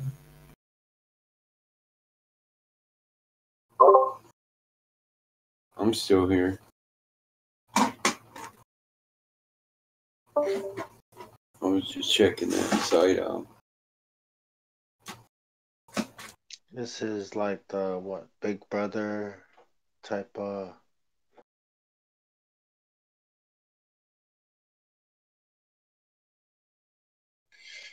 Yeah, this is do you like all the see head an eye? office of like we're being all keeping track of.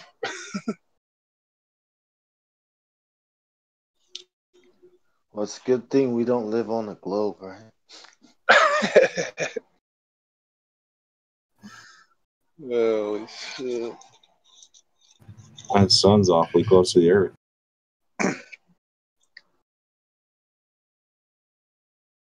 Anybody read that Latin? You know what that says? I'll just Google it, I guess. We should warn the globers. The potential of science. Is that what that says? That's what I figured it was, something like that. Knowledge is power, is what it says, actually. We should make exit signs. Escape to flat Earth. That's crazy. Knowledge is power. That's what that scientia es potentia means. Why is the pyramid made of bricks? Masons.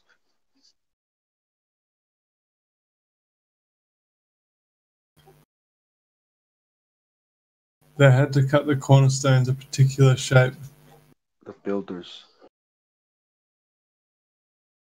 Here's another interesting. You know what's cool is they really could build that with a levitating eye like that. Yeah, that would be interesting. You know, there's some laws brought out in Australia where they're called fixation laws, and they can bring you in for re-education. Literally, they can put you in.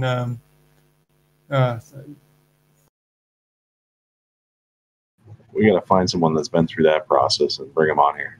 That's interesting.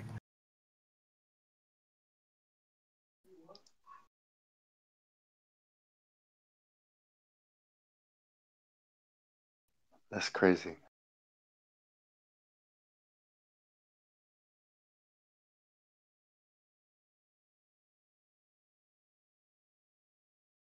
That was in 2003. Just like, like what the fuck?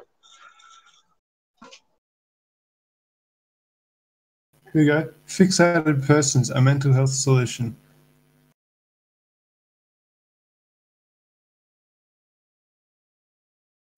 You guys ever obfuscate your data, your actions? To confuse, to mess up the Like data a bit. do random shit. Yeah. but do random shit on like a That's why I don't like to like videos or subscribe to stuff on YouTube, because then you just give it information. I subscribe to almost everything. So if you're gonna watch a video or learn about something, you have to subscribe to every major channel, right?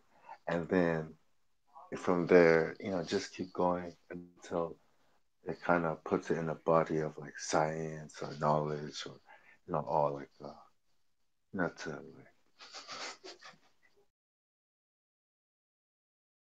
Just overload the system. Subscribe to everyone.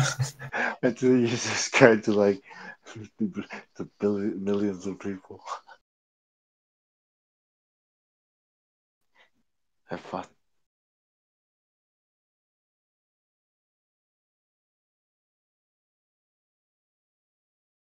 Why are you so paranoid, man?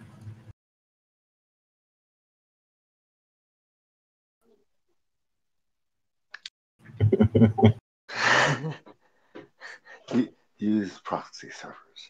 Proxies. They're like, they're gonna clone me, man. Trying to sacrifice me, dude.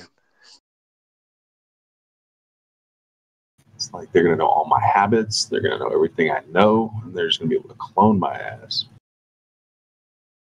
You have to pretend you're like, duh.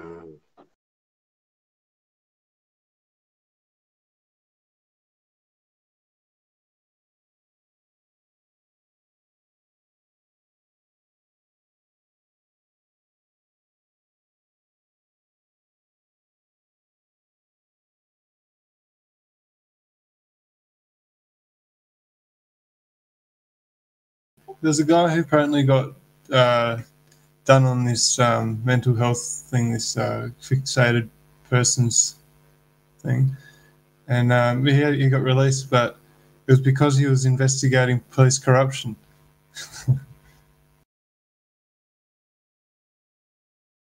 That's not a good idea.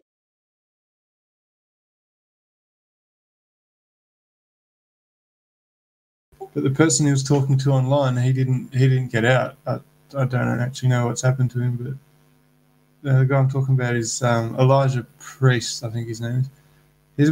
I don't know if he's legit or not, but he's coming out with all this Julian Assange stuff, and it seems a bit fake to me, but who knows what's real anymore? What is real? How do you define real?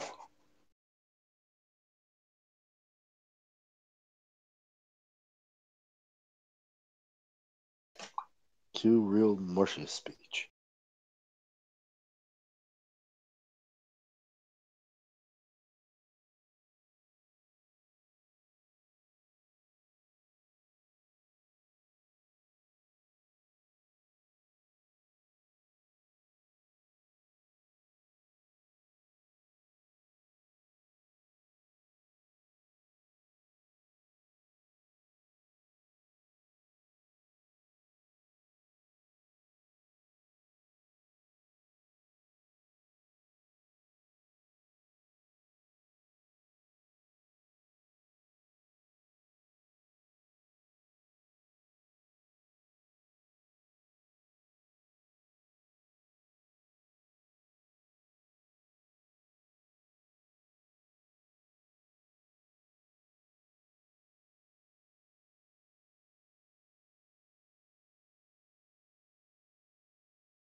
India was talking earlier about the United States and how it was founded and how the king already owned the land, and the whole concept of the king owning land, and just basically saying, yeah, I declare it's mine, so it's mine.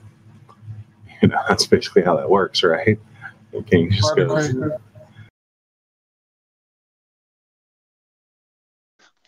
Yep. So, based on that idea, I mean, it's been a long time since there's been sort of a change with that, right? I mean, when was the last time a king said, this belongs to me? There's a guy in Australia trying to say that. His name's Wayne Glue. He's a retired ex-police officer, and he's a strict constitutionalist. And his family's been living on this property for more than 15 years, and the government has no right to take it off them. But apparently it's Crown land. But you can settle, by international, or I don't know. What law supersedes what law or whatever, but if there's government-owned land, or not council-owned land, but like Crown land, if you can settle that land and not be disturbed for 15 years, you own it. You own it. Fee simple.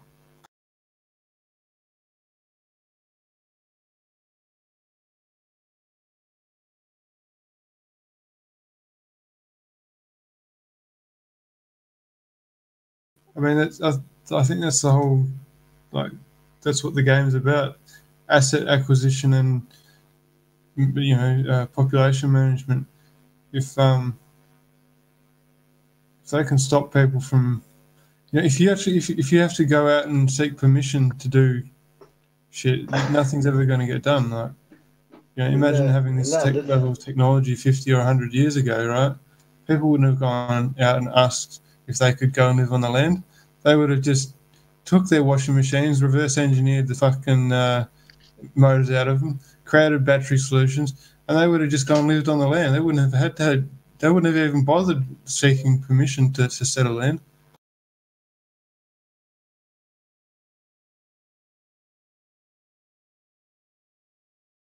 That Tomorrowland movie, that little bit I watched, I heard them say one of the problems in the future was overpopulation. And I was like, hey. That first 10 minutes was enough for you. Oh, really? Yeah, I was like, oh, like, really? I gotta think about this. Little seeds, man. Little seeds. Yeah, the concept of that movie is like, tomorrow, what's next? Like ushering in this, new world order and making it enticing for kids, to want to be a part of it.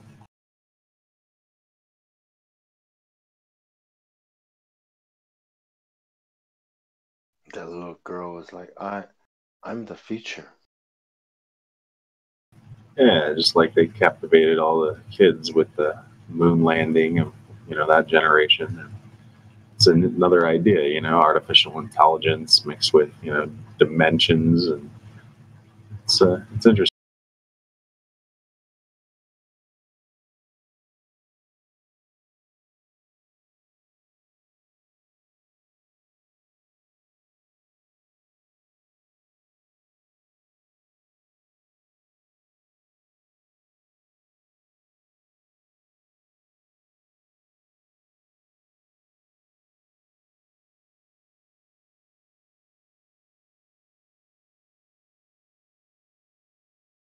Has anyone used virtual reality stuff? Like, do you guys have virtual reality products, or No, I is haven't that bought any. common? Yeah, it's getting real common. I've just used like the headset for a phone. It's as far as I've experienced the virtual reality stuff. A buddy of mine works for the airlines, and he says they use it to train their mechanics, like, to work on the planes. Oh, that's cool. The pilots use that too. Like, I would think their simulators are pretty much that now.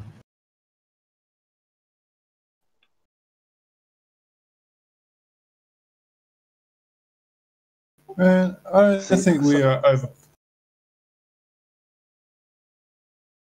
what's up? I just did some calculations. I looked at how many square kilometers are in Queensland, how many acres are in those square kilometers, and 1.7 billion people could have a quarter-acre block in Queensland. Yep, they say that the entire world's population could live in the state of Texas comfortably and have like an acre of land each or something like that. That's if you believe that there's actually 7 billion people in the world. I don't believe that for like a second.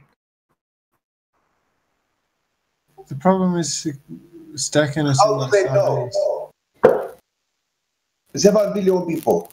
They have counted every one of them. They have an estimation, they have an equation, and they say that Just like they estimate the Earth's flow, just like they estimate the radius of the Earth, just like they estimate gravity. Quite. there's no way there's 7 billion people. But I looked into it, and all they do is they just have an equation, and they had the number of people they think there was on the world, and then how many people they think die, how many people they think are born every day, and then they just kind of extrapolate that forever, and they don't really do anything else beyond that. It's just a guess and an equation.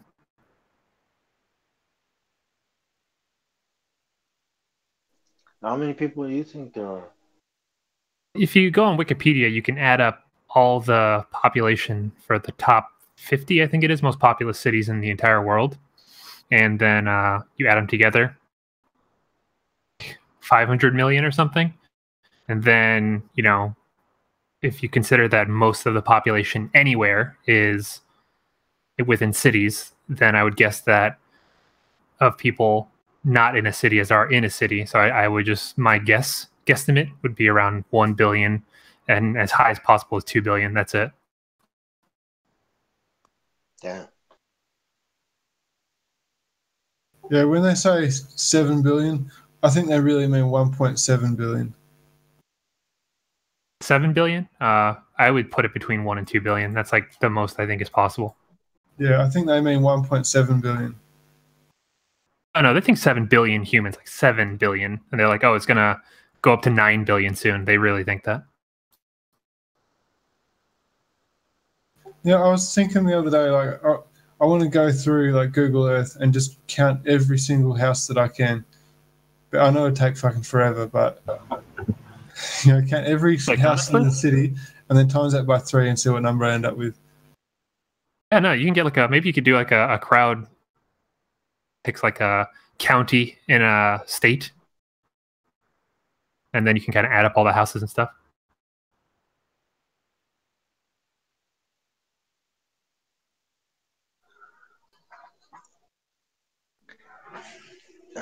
Can't you just? Isn't it all stored in a database somewhere? Like, just hack it. Yeah, the USA does the census every 10 years. That's pretty much as close to as accurate as you can get. At all.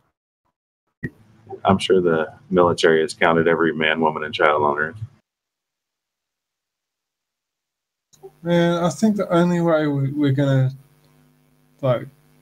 avert this danger of technology taking over is using this technology we have to create better lives, by spreading out and using this technology to improve the environment and, being able to live out of the environment instead of being like a drain on the world.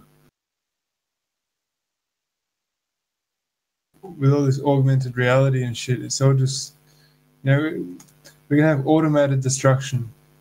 We've already got driverless trucks in iron ore mining. Soon we're gonna have driverless diggers, and surely they'll. I don't know how they will, but they're surely going to automate the plant maintenance as well somehow. They'll have driverless trucks committing acts of terror in markets in small towns. You got to keep that crime rate up, otherwise we have no jobs.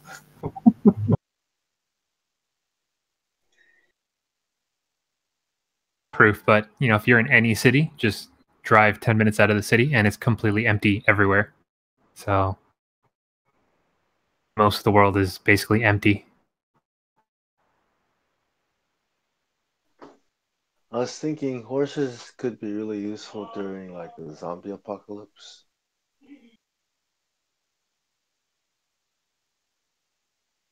Fucking nice. That'll get you around. You don't need to fuel them up. Weed, some weed.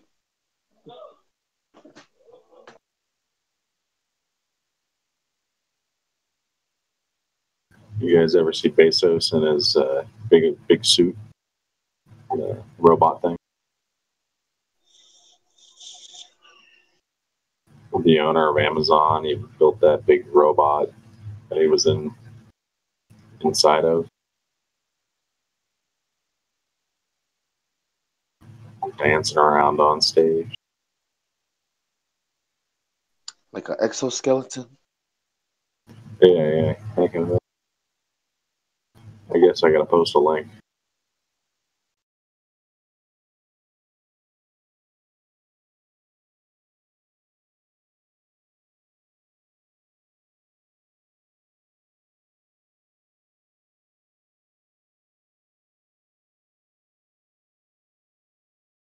Is it real though?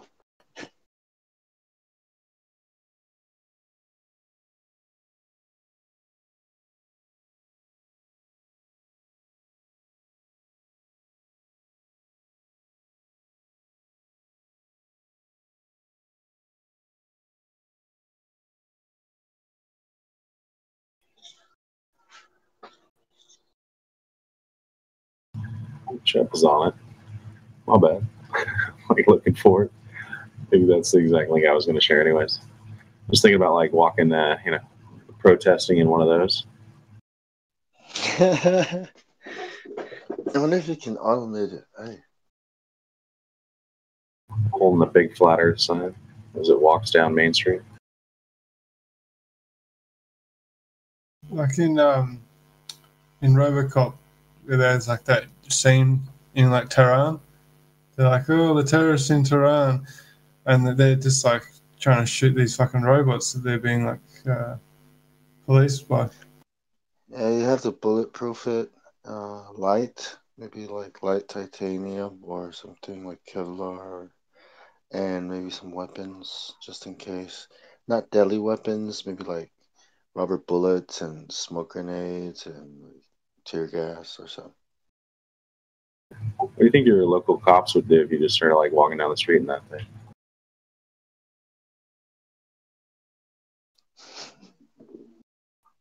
Like protesting? Like peaceful protests? Yeah, like you want me to get on the sidewalk or something? What's wrong? Would people marching with you or just by yourself? However you want to imagine it. Just like we got one of these things. How are we going to use it to create some publicity? I think by yourself would be the worst case scenario. And I don't know. I guess it depends on your, if you look threatening. It'll be like that guy that went and took out a 5G tower in a tank. I bet he went to jail for a while. I mean, if you're peacefully protesting, I mean, I don't think. I think you're gonna hold up traffic, so they'll probably put you in jail for that. Oh yeah, they'll put you in jail for 20 years. Do you have a permit for that? Say what? You need a permit for a two-story, robot? Yeah. Is it registered? Insurance? And do you have a license to drive it or a permit? Well, I'm not joking about this 20 years jail thing, and especially if you're in one of those, they'll definitely put that law on you. It's called sabotage or endangering. So what we need are like jetpacks, right? So we can get out of there if we need to, and like a lot of rubber bullets. Scott.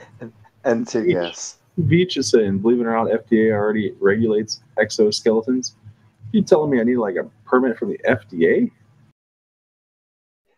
That's nuts.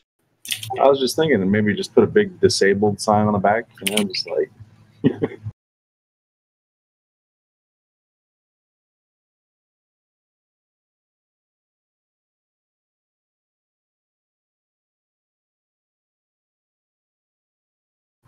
Act like Stephen Hawking and you're controlling it with your lips.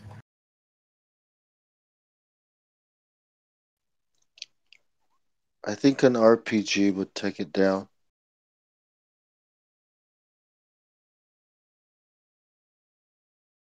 Or just like a wire and it trips over it.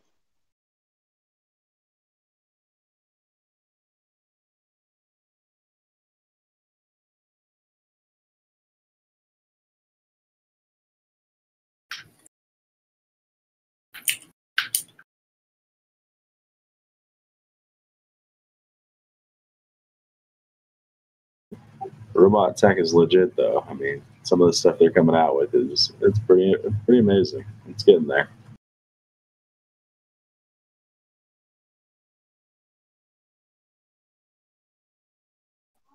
Well, a sniper could easily take you out.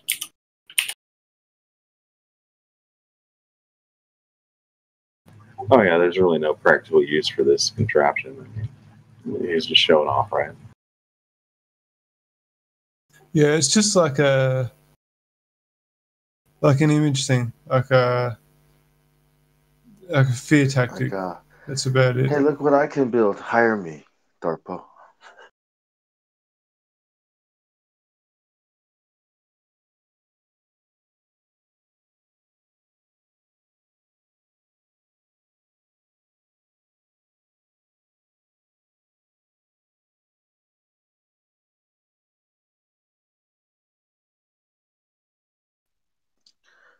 One day they're going to build the Terminator.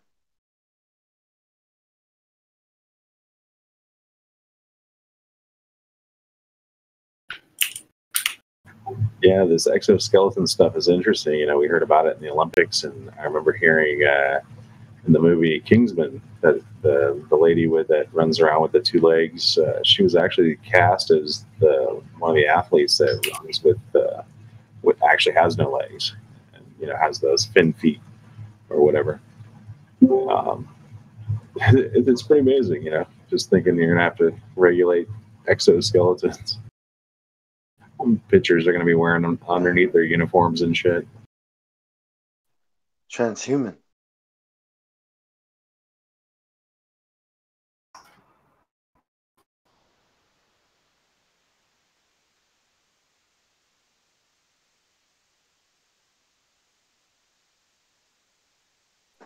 I don't have to feel bad if I lose my arm in an accident anymore.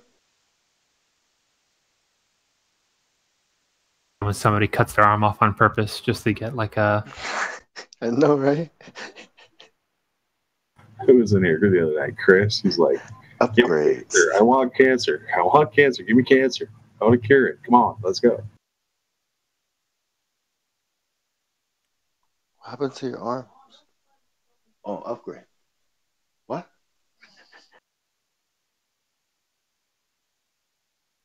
I had them upgraded. What does that mean?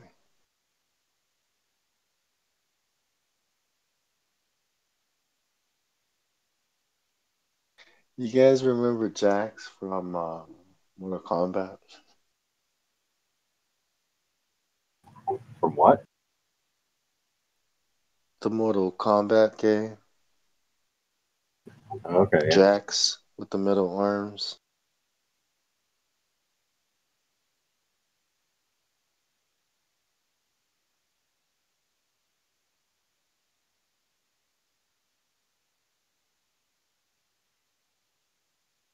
Like in the Mortal Kombat movies, Jax was in there. A guy with his metal arms, but then in the end of the movie, he was like, I don't need these arms. And then he beats up the guy with his regular arms. That was the lesson he learned.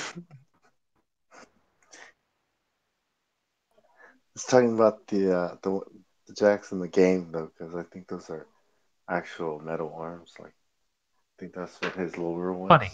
It's really funny in the movie, if you remember the Mortal Kombat movies. Mm-hmm.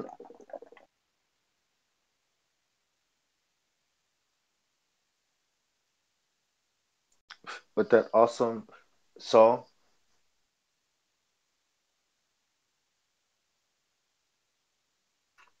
Mortal Kombat.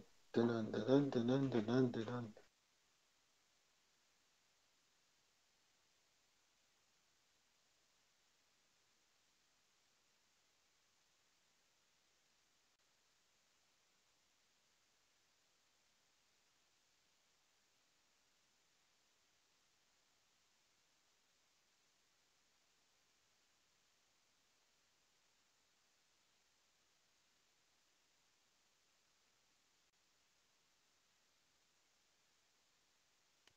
I think the military is using exoskeletons.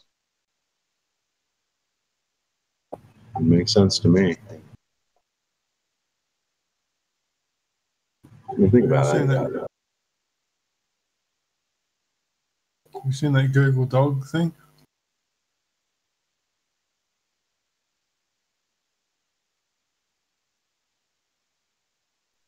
What about stuff like Captain America and Winter Soldier, like, you know, where it's the body, like,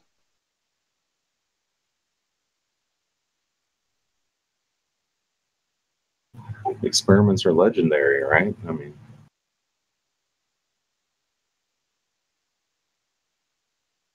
super soldiers, X-Files was a big theme in that. dun dun dun.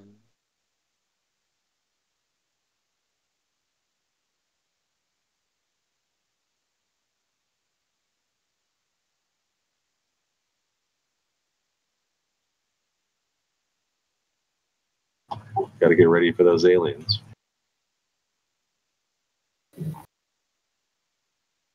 To get ready for the aliens, you need to learn how to speak Spanish, and you have to learn how to give them a job mowing your lawn for not too much money.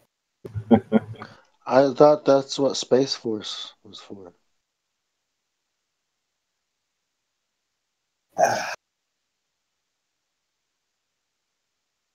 Is there really a Space Force? Yes. Just a giant scam. That's all it is. So there's not? Well, unless you believe that they are constructing a modular orbital starship with railguns and phalanx cannons, and they are going to have a fleet of military space shuttles that are going to fly starship troopers there. They are going to do overt maneuvers into the sun to fly out of the solar system and invade Alpha Centauri. No, it's all just a cartoon show. Damn. Shucks.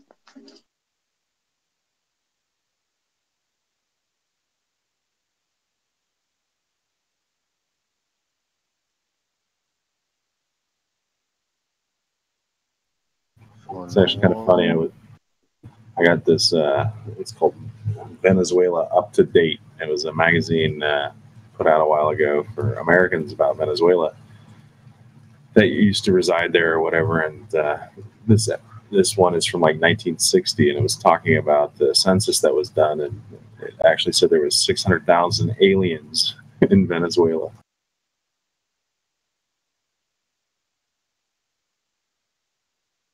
Like, people from other countries, but he used the term alien.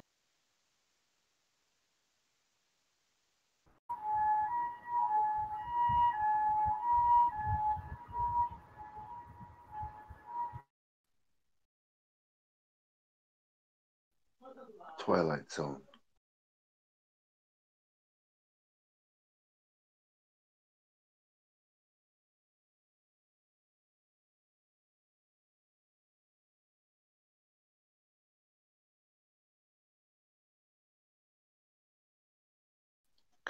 I think Terminator 2 is still the best, like, cyborg robot movie type of thing. Come on, Terminator 1 was better. Although I do give it to you, Terminator 2 was also a very good movie.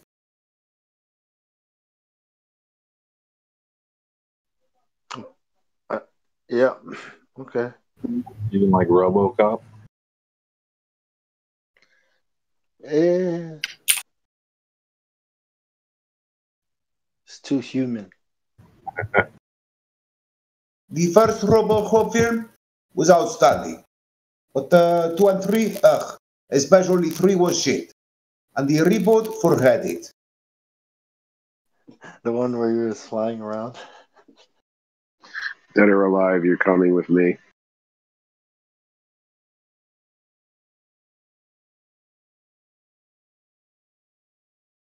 Thank you for not smoking.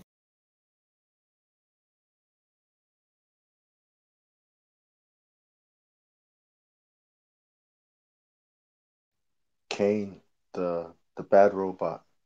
RoboCop 2.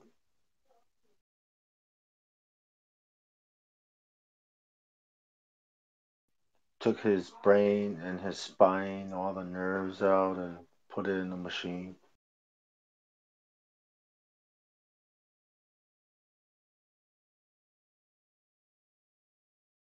They tried to transplant someone's head.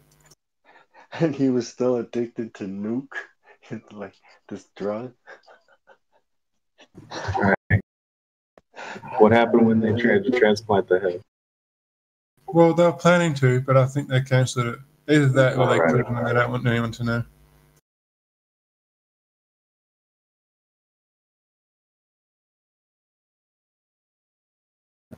Even if somewhere someone's done that.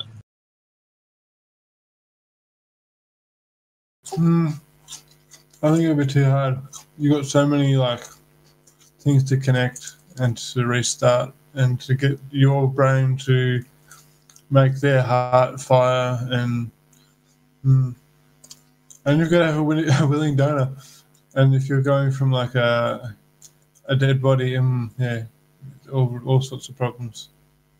Yeah, no way it worked. I mean, but they did it just because they're fucked up crazy. It's disgusting. I could never be a surgeon. I can't imagine it. Just a horror. How many bad dreams do you get?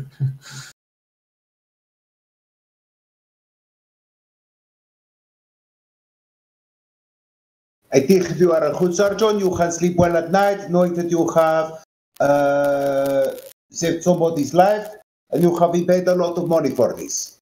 If you have done surgery and you have done something wrong, and the patient has died as a result, I think you don't sleep well at night, unless you are a sociopath.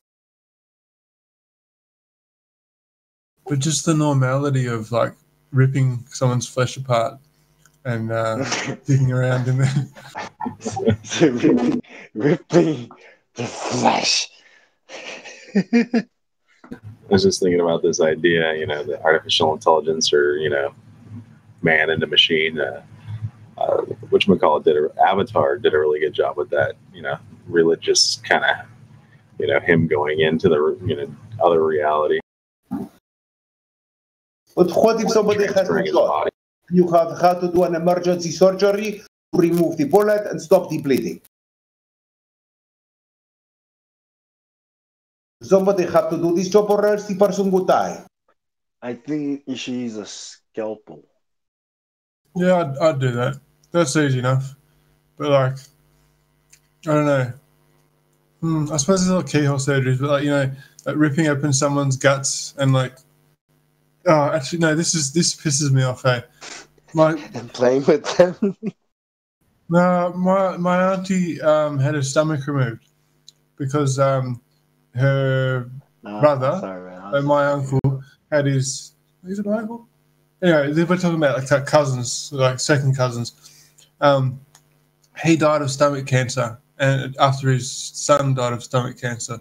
So she, being a brother of my uncle, she's went, oh, I'm going to get my stomach removed as a preventative thing. But I think she did get she got lymph cancer or something. So it wasn't like serious, and she got over the cancer, but she just got her stomach removed just to as a preventative thing for that cancer, and turned out that she had like the healthiest stomach that they'd ever seen. I said it was in pristine condition. And then then her son, my cousin, got his stomach removed from because he started to show signs of cancer, and he actually did have cancer. But I think these things can be healed without going in there and ripping apart the fucking body. Go on an alkaline diet, cut sugar out of your diet completely. And there's all sorts of like new drugs and things that are higher doses of silicon can help. There's all this sort of stuff. Don't worry about that. First port of call, we'll just trust the medical industry. Just rip out the stomach. What a way to live! Like, they're both alive. Thank God. But like, I can't imagine living without a stomach. And anyway, doing that surgery, like pulling out someone's stomach, like what? Ugh.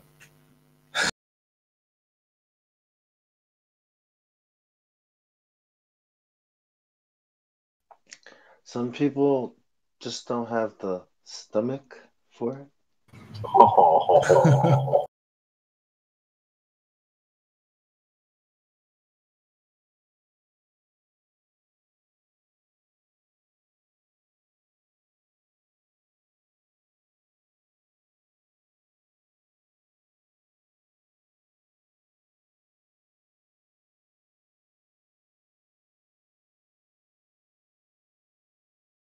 I can deal with blood and gore, but it's that internal sort of surgery stuff that I don't. Yeah, you're interfering with the internal mechanisms of a finely tuned Swiss watch.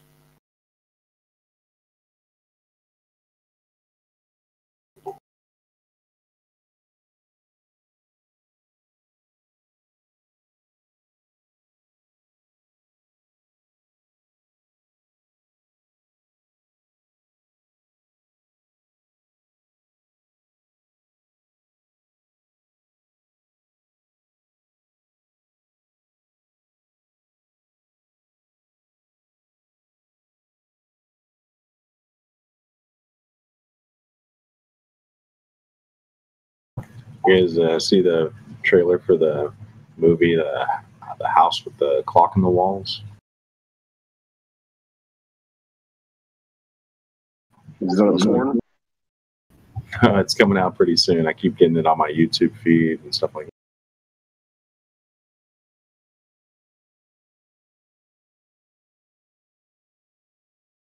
that. The house with a clock in the walls. Is that a porn? No.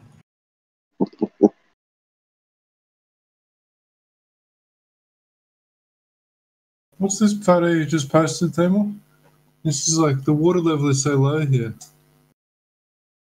Yeah,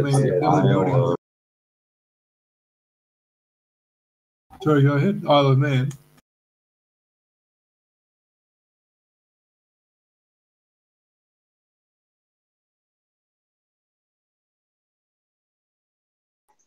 No tides?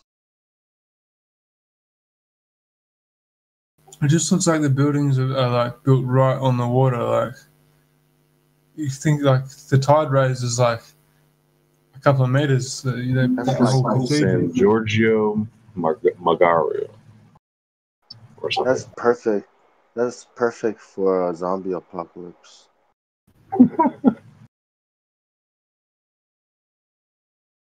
Do you forget you're Batman? I mean, look at that. No zombies can get there.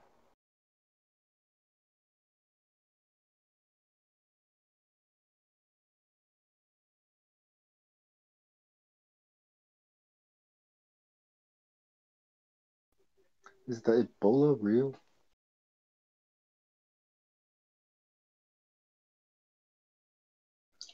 Or how real is it?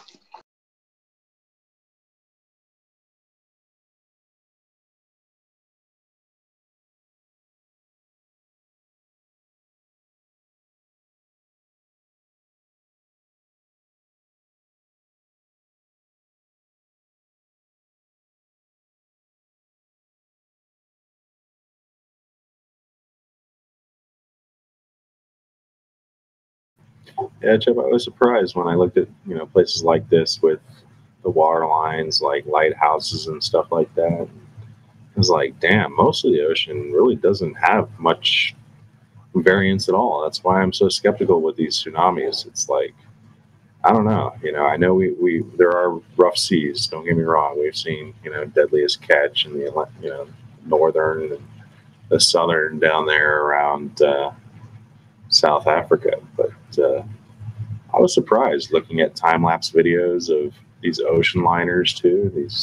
They put videos on these big boats that cross the seas, do 30-day time lapses of just it doing its thing out in the ocean. Man, it's smooth sailing for the most part. It's really not that much tidal forces, I guess, as you would think. Those rogue wave kind of anomalies and that kind of stuff. Surprising, not as much as that as I would have thought. I was seeing some pretty cool tides. See that top part of Western Australia there, the black area. We were camping. I was on the Grey River thing, and there was 9-meter tides. It was like, I don't know, just freak tides of that year, and like the water, and it was like the beach was really steep, but then it leveled out really quickly, and no shit, like when the tide was all the way out, we had to go collect some water. We had to walk like 1.5 kilometers to get to the water. And you could walk to the island. It was usually like 500 meters of water from the beach. It was crazy. That's pretty cool. Yeah, living on the ocean, you definitely see anomalies like that when the tide goes really, really far out, or like you're talking about, really huge waves. I remember when I was a kid, waves are breaking over the pier, and just big stuff.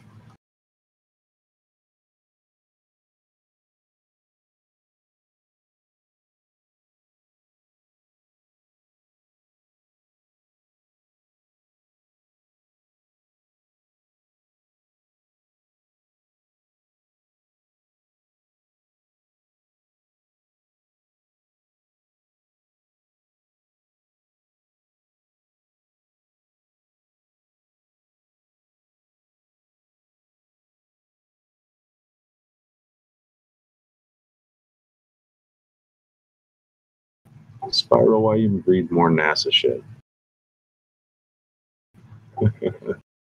It's kind of like reading an Inquirer. You just read it to laugh at it.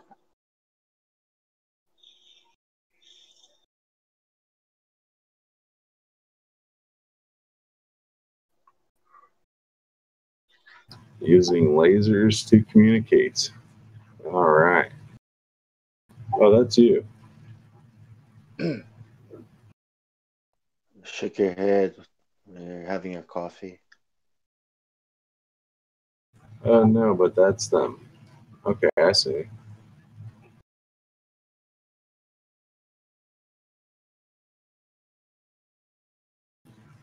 Ten times faster than fucking landlines? What?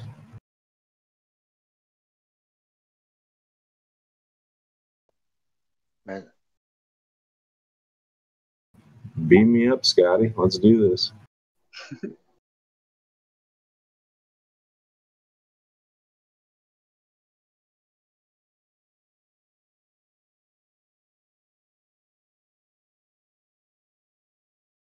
Wait. Comparable mass of a laser?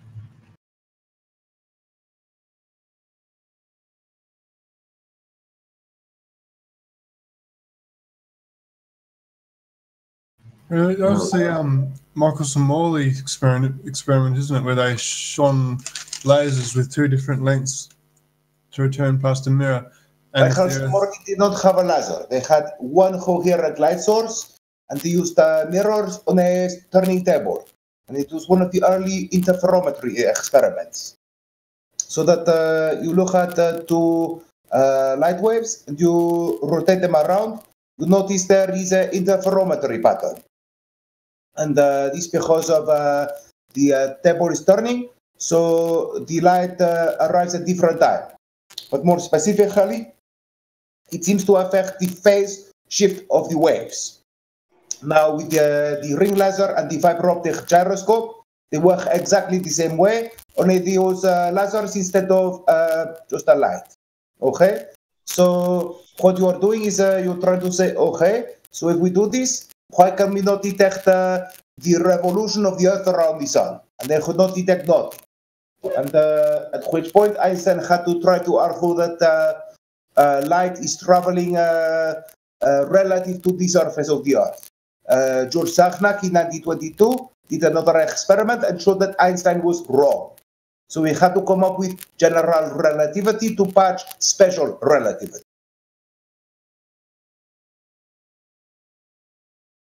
So the only question I have with Einstein's general relativity is where can I go to buy some space-time curvature?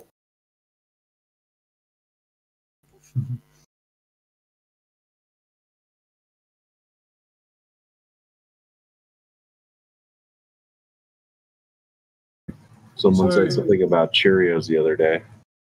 Here's a better link for the. So the Michelson Morley experiment was a failure to detect the spin of the Earth. Sorry, what exactly did they? What sort of device did they actually construct? I didn't really understand completely what you when you're explaining it to people. How you said they created a gyroscope from. No, it's not really a gyroscope. It does not have any mechanical moving parts. So the term gyroscope, when applying to ring laser gyroscope and fiber optic gyroscope, is a bit of a misnomer. They are both interferometry devices. So they basically have one light source. They split the beam. They go around in two directions. The fiber optic gyroscope actually goes through two counterclockwise fiber optic coils. So you have much more distance, but it is stacked on top of one another. And the idea is that when you have a motion, you can see the interferometry pattern, and then you can detect how much you are moving based upon the amount of interferometry you can detect.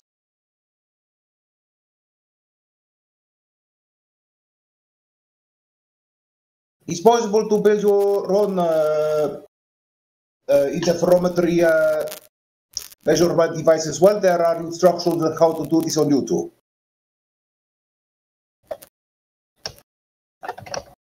You know what the Globers will say? They will say that your homebrew ring laser gyroscope is not sensitive enough to detect the motion of the Earth.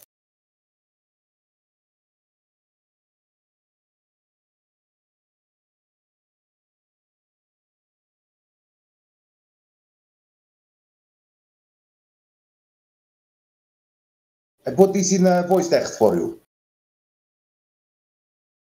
It's possible to build one, but not a very good one. So there you go. There is a turntable, there is some fiber optic cables.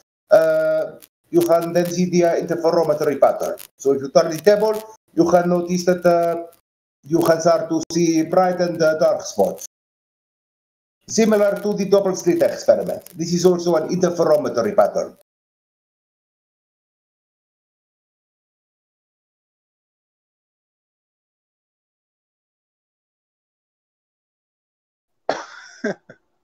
Holy fuck. This is just getting stupider and stupider. In the lobby. You got me to ban this Puma Ferro guy. Oh no, I was talking about NASA.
So these small-scale experiments prove that with this type of arrangement, you can get some change in effect.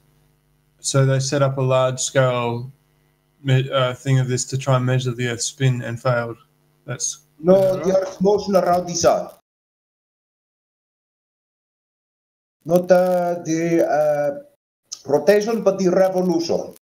They could not detect revolution. This was evidence of geocentrism. It was done in the 1890s, about 120 years ago.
Lasers in orbit, right?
like ultimately, like with a pulsing laser, they've just like achieved modern day Morse code, capable of 620 megabyte bits per second.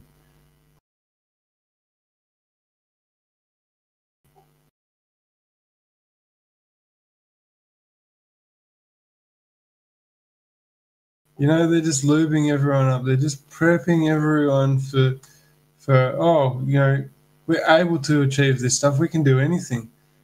We can have all of this augmentation and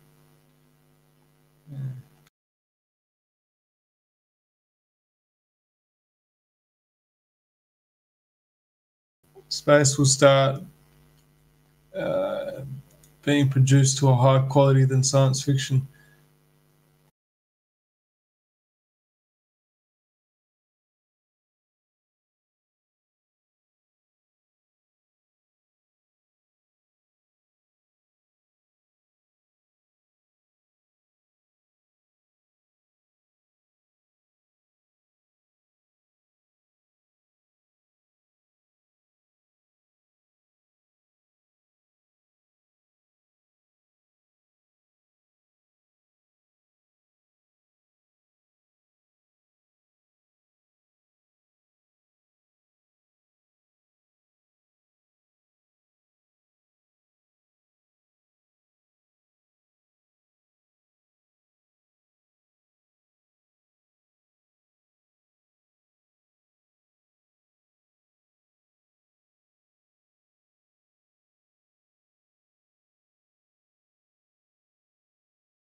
So what's everybody up to? I'm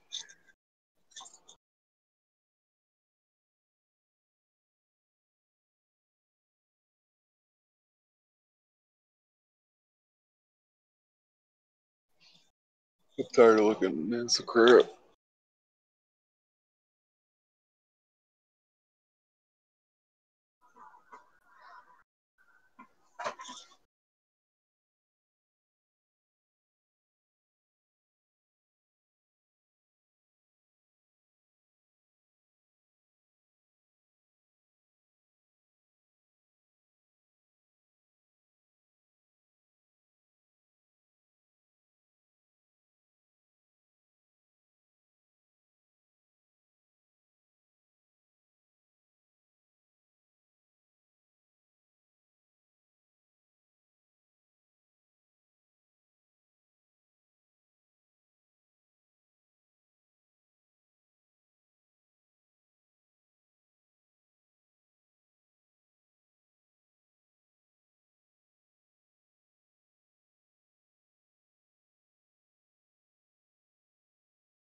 Man, it got quiet in here.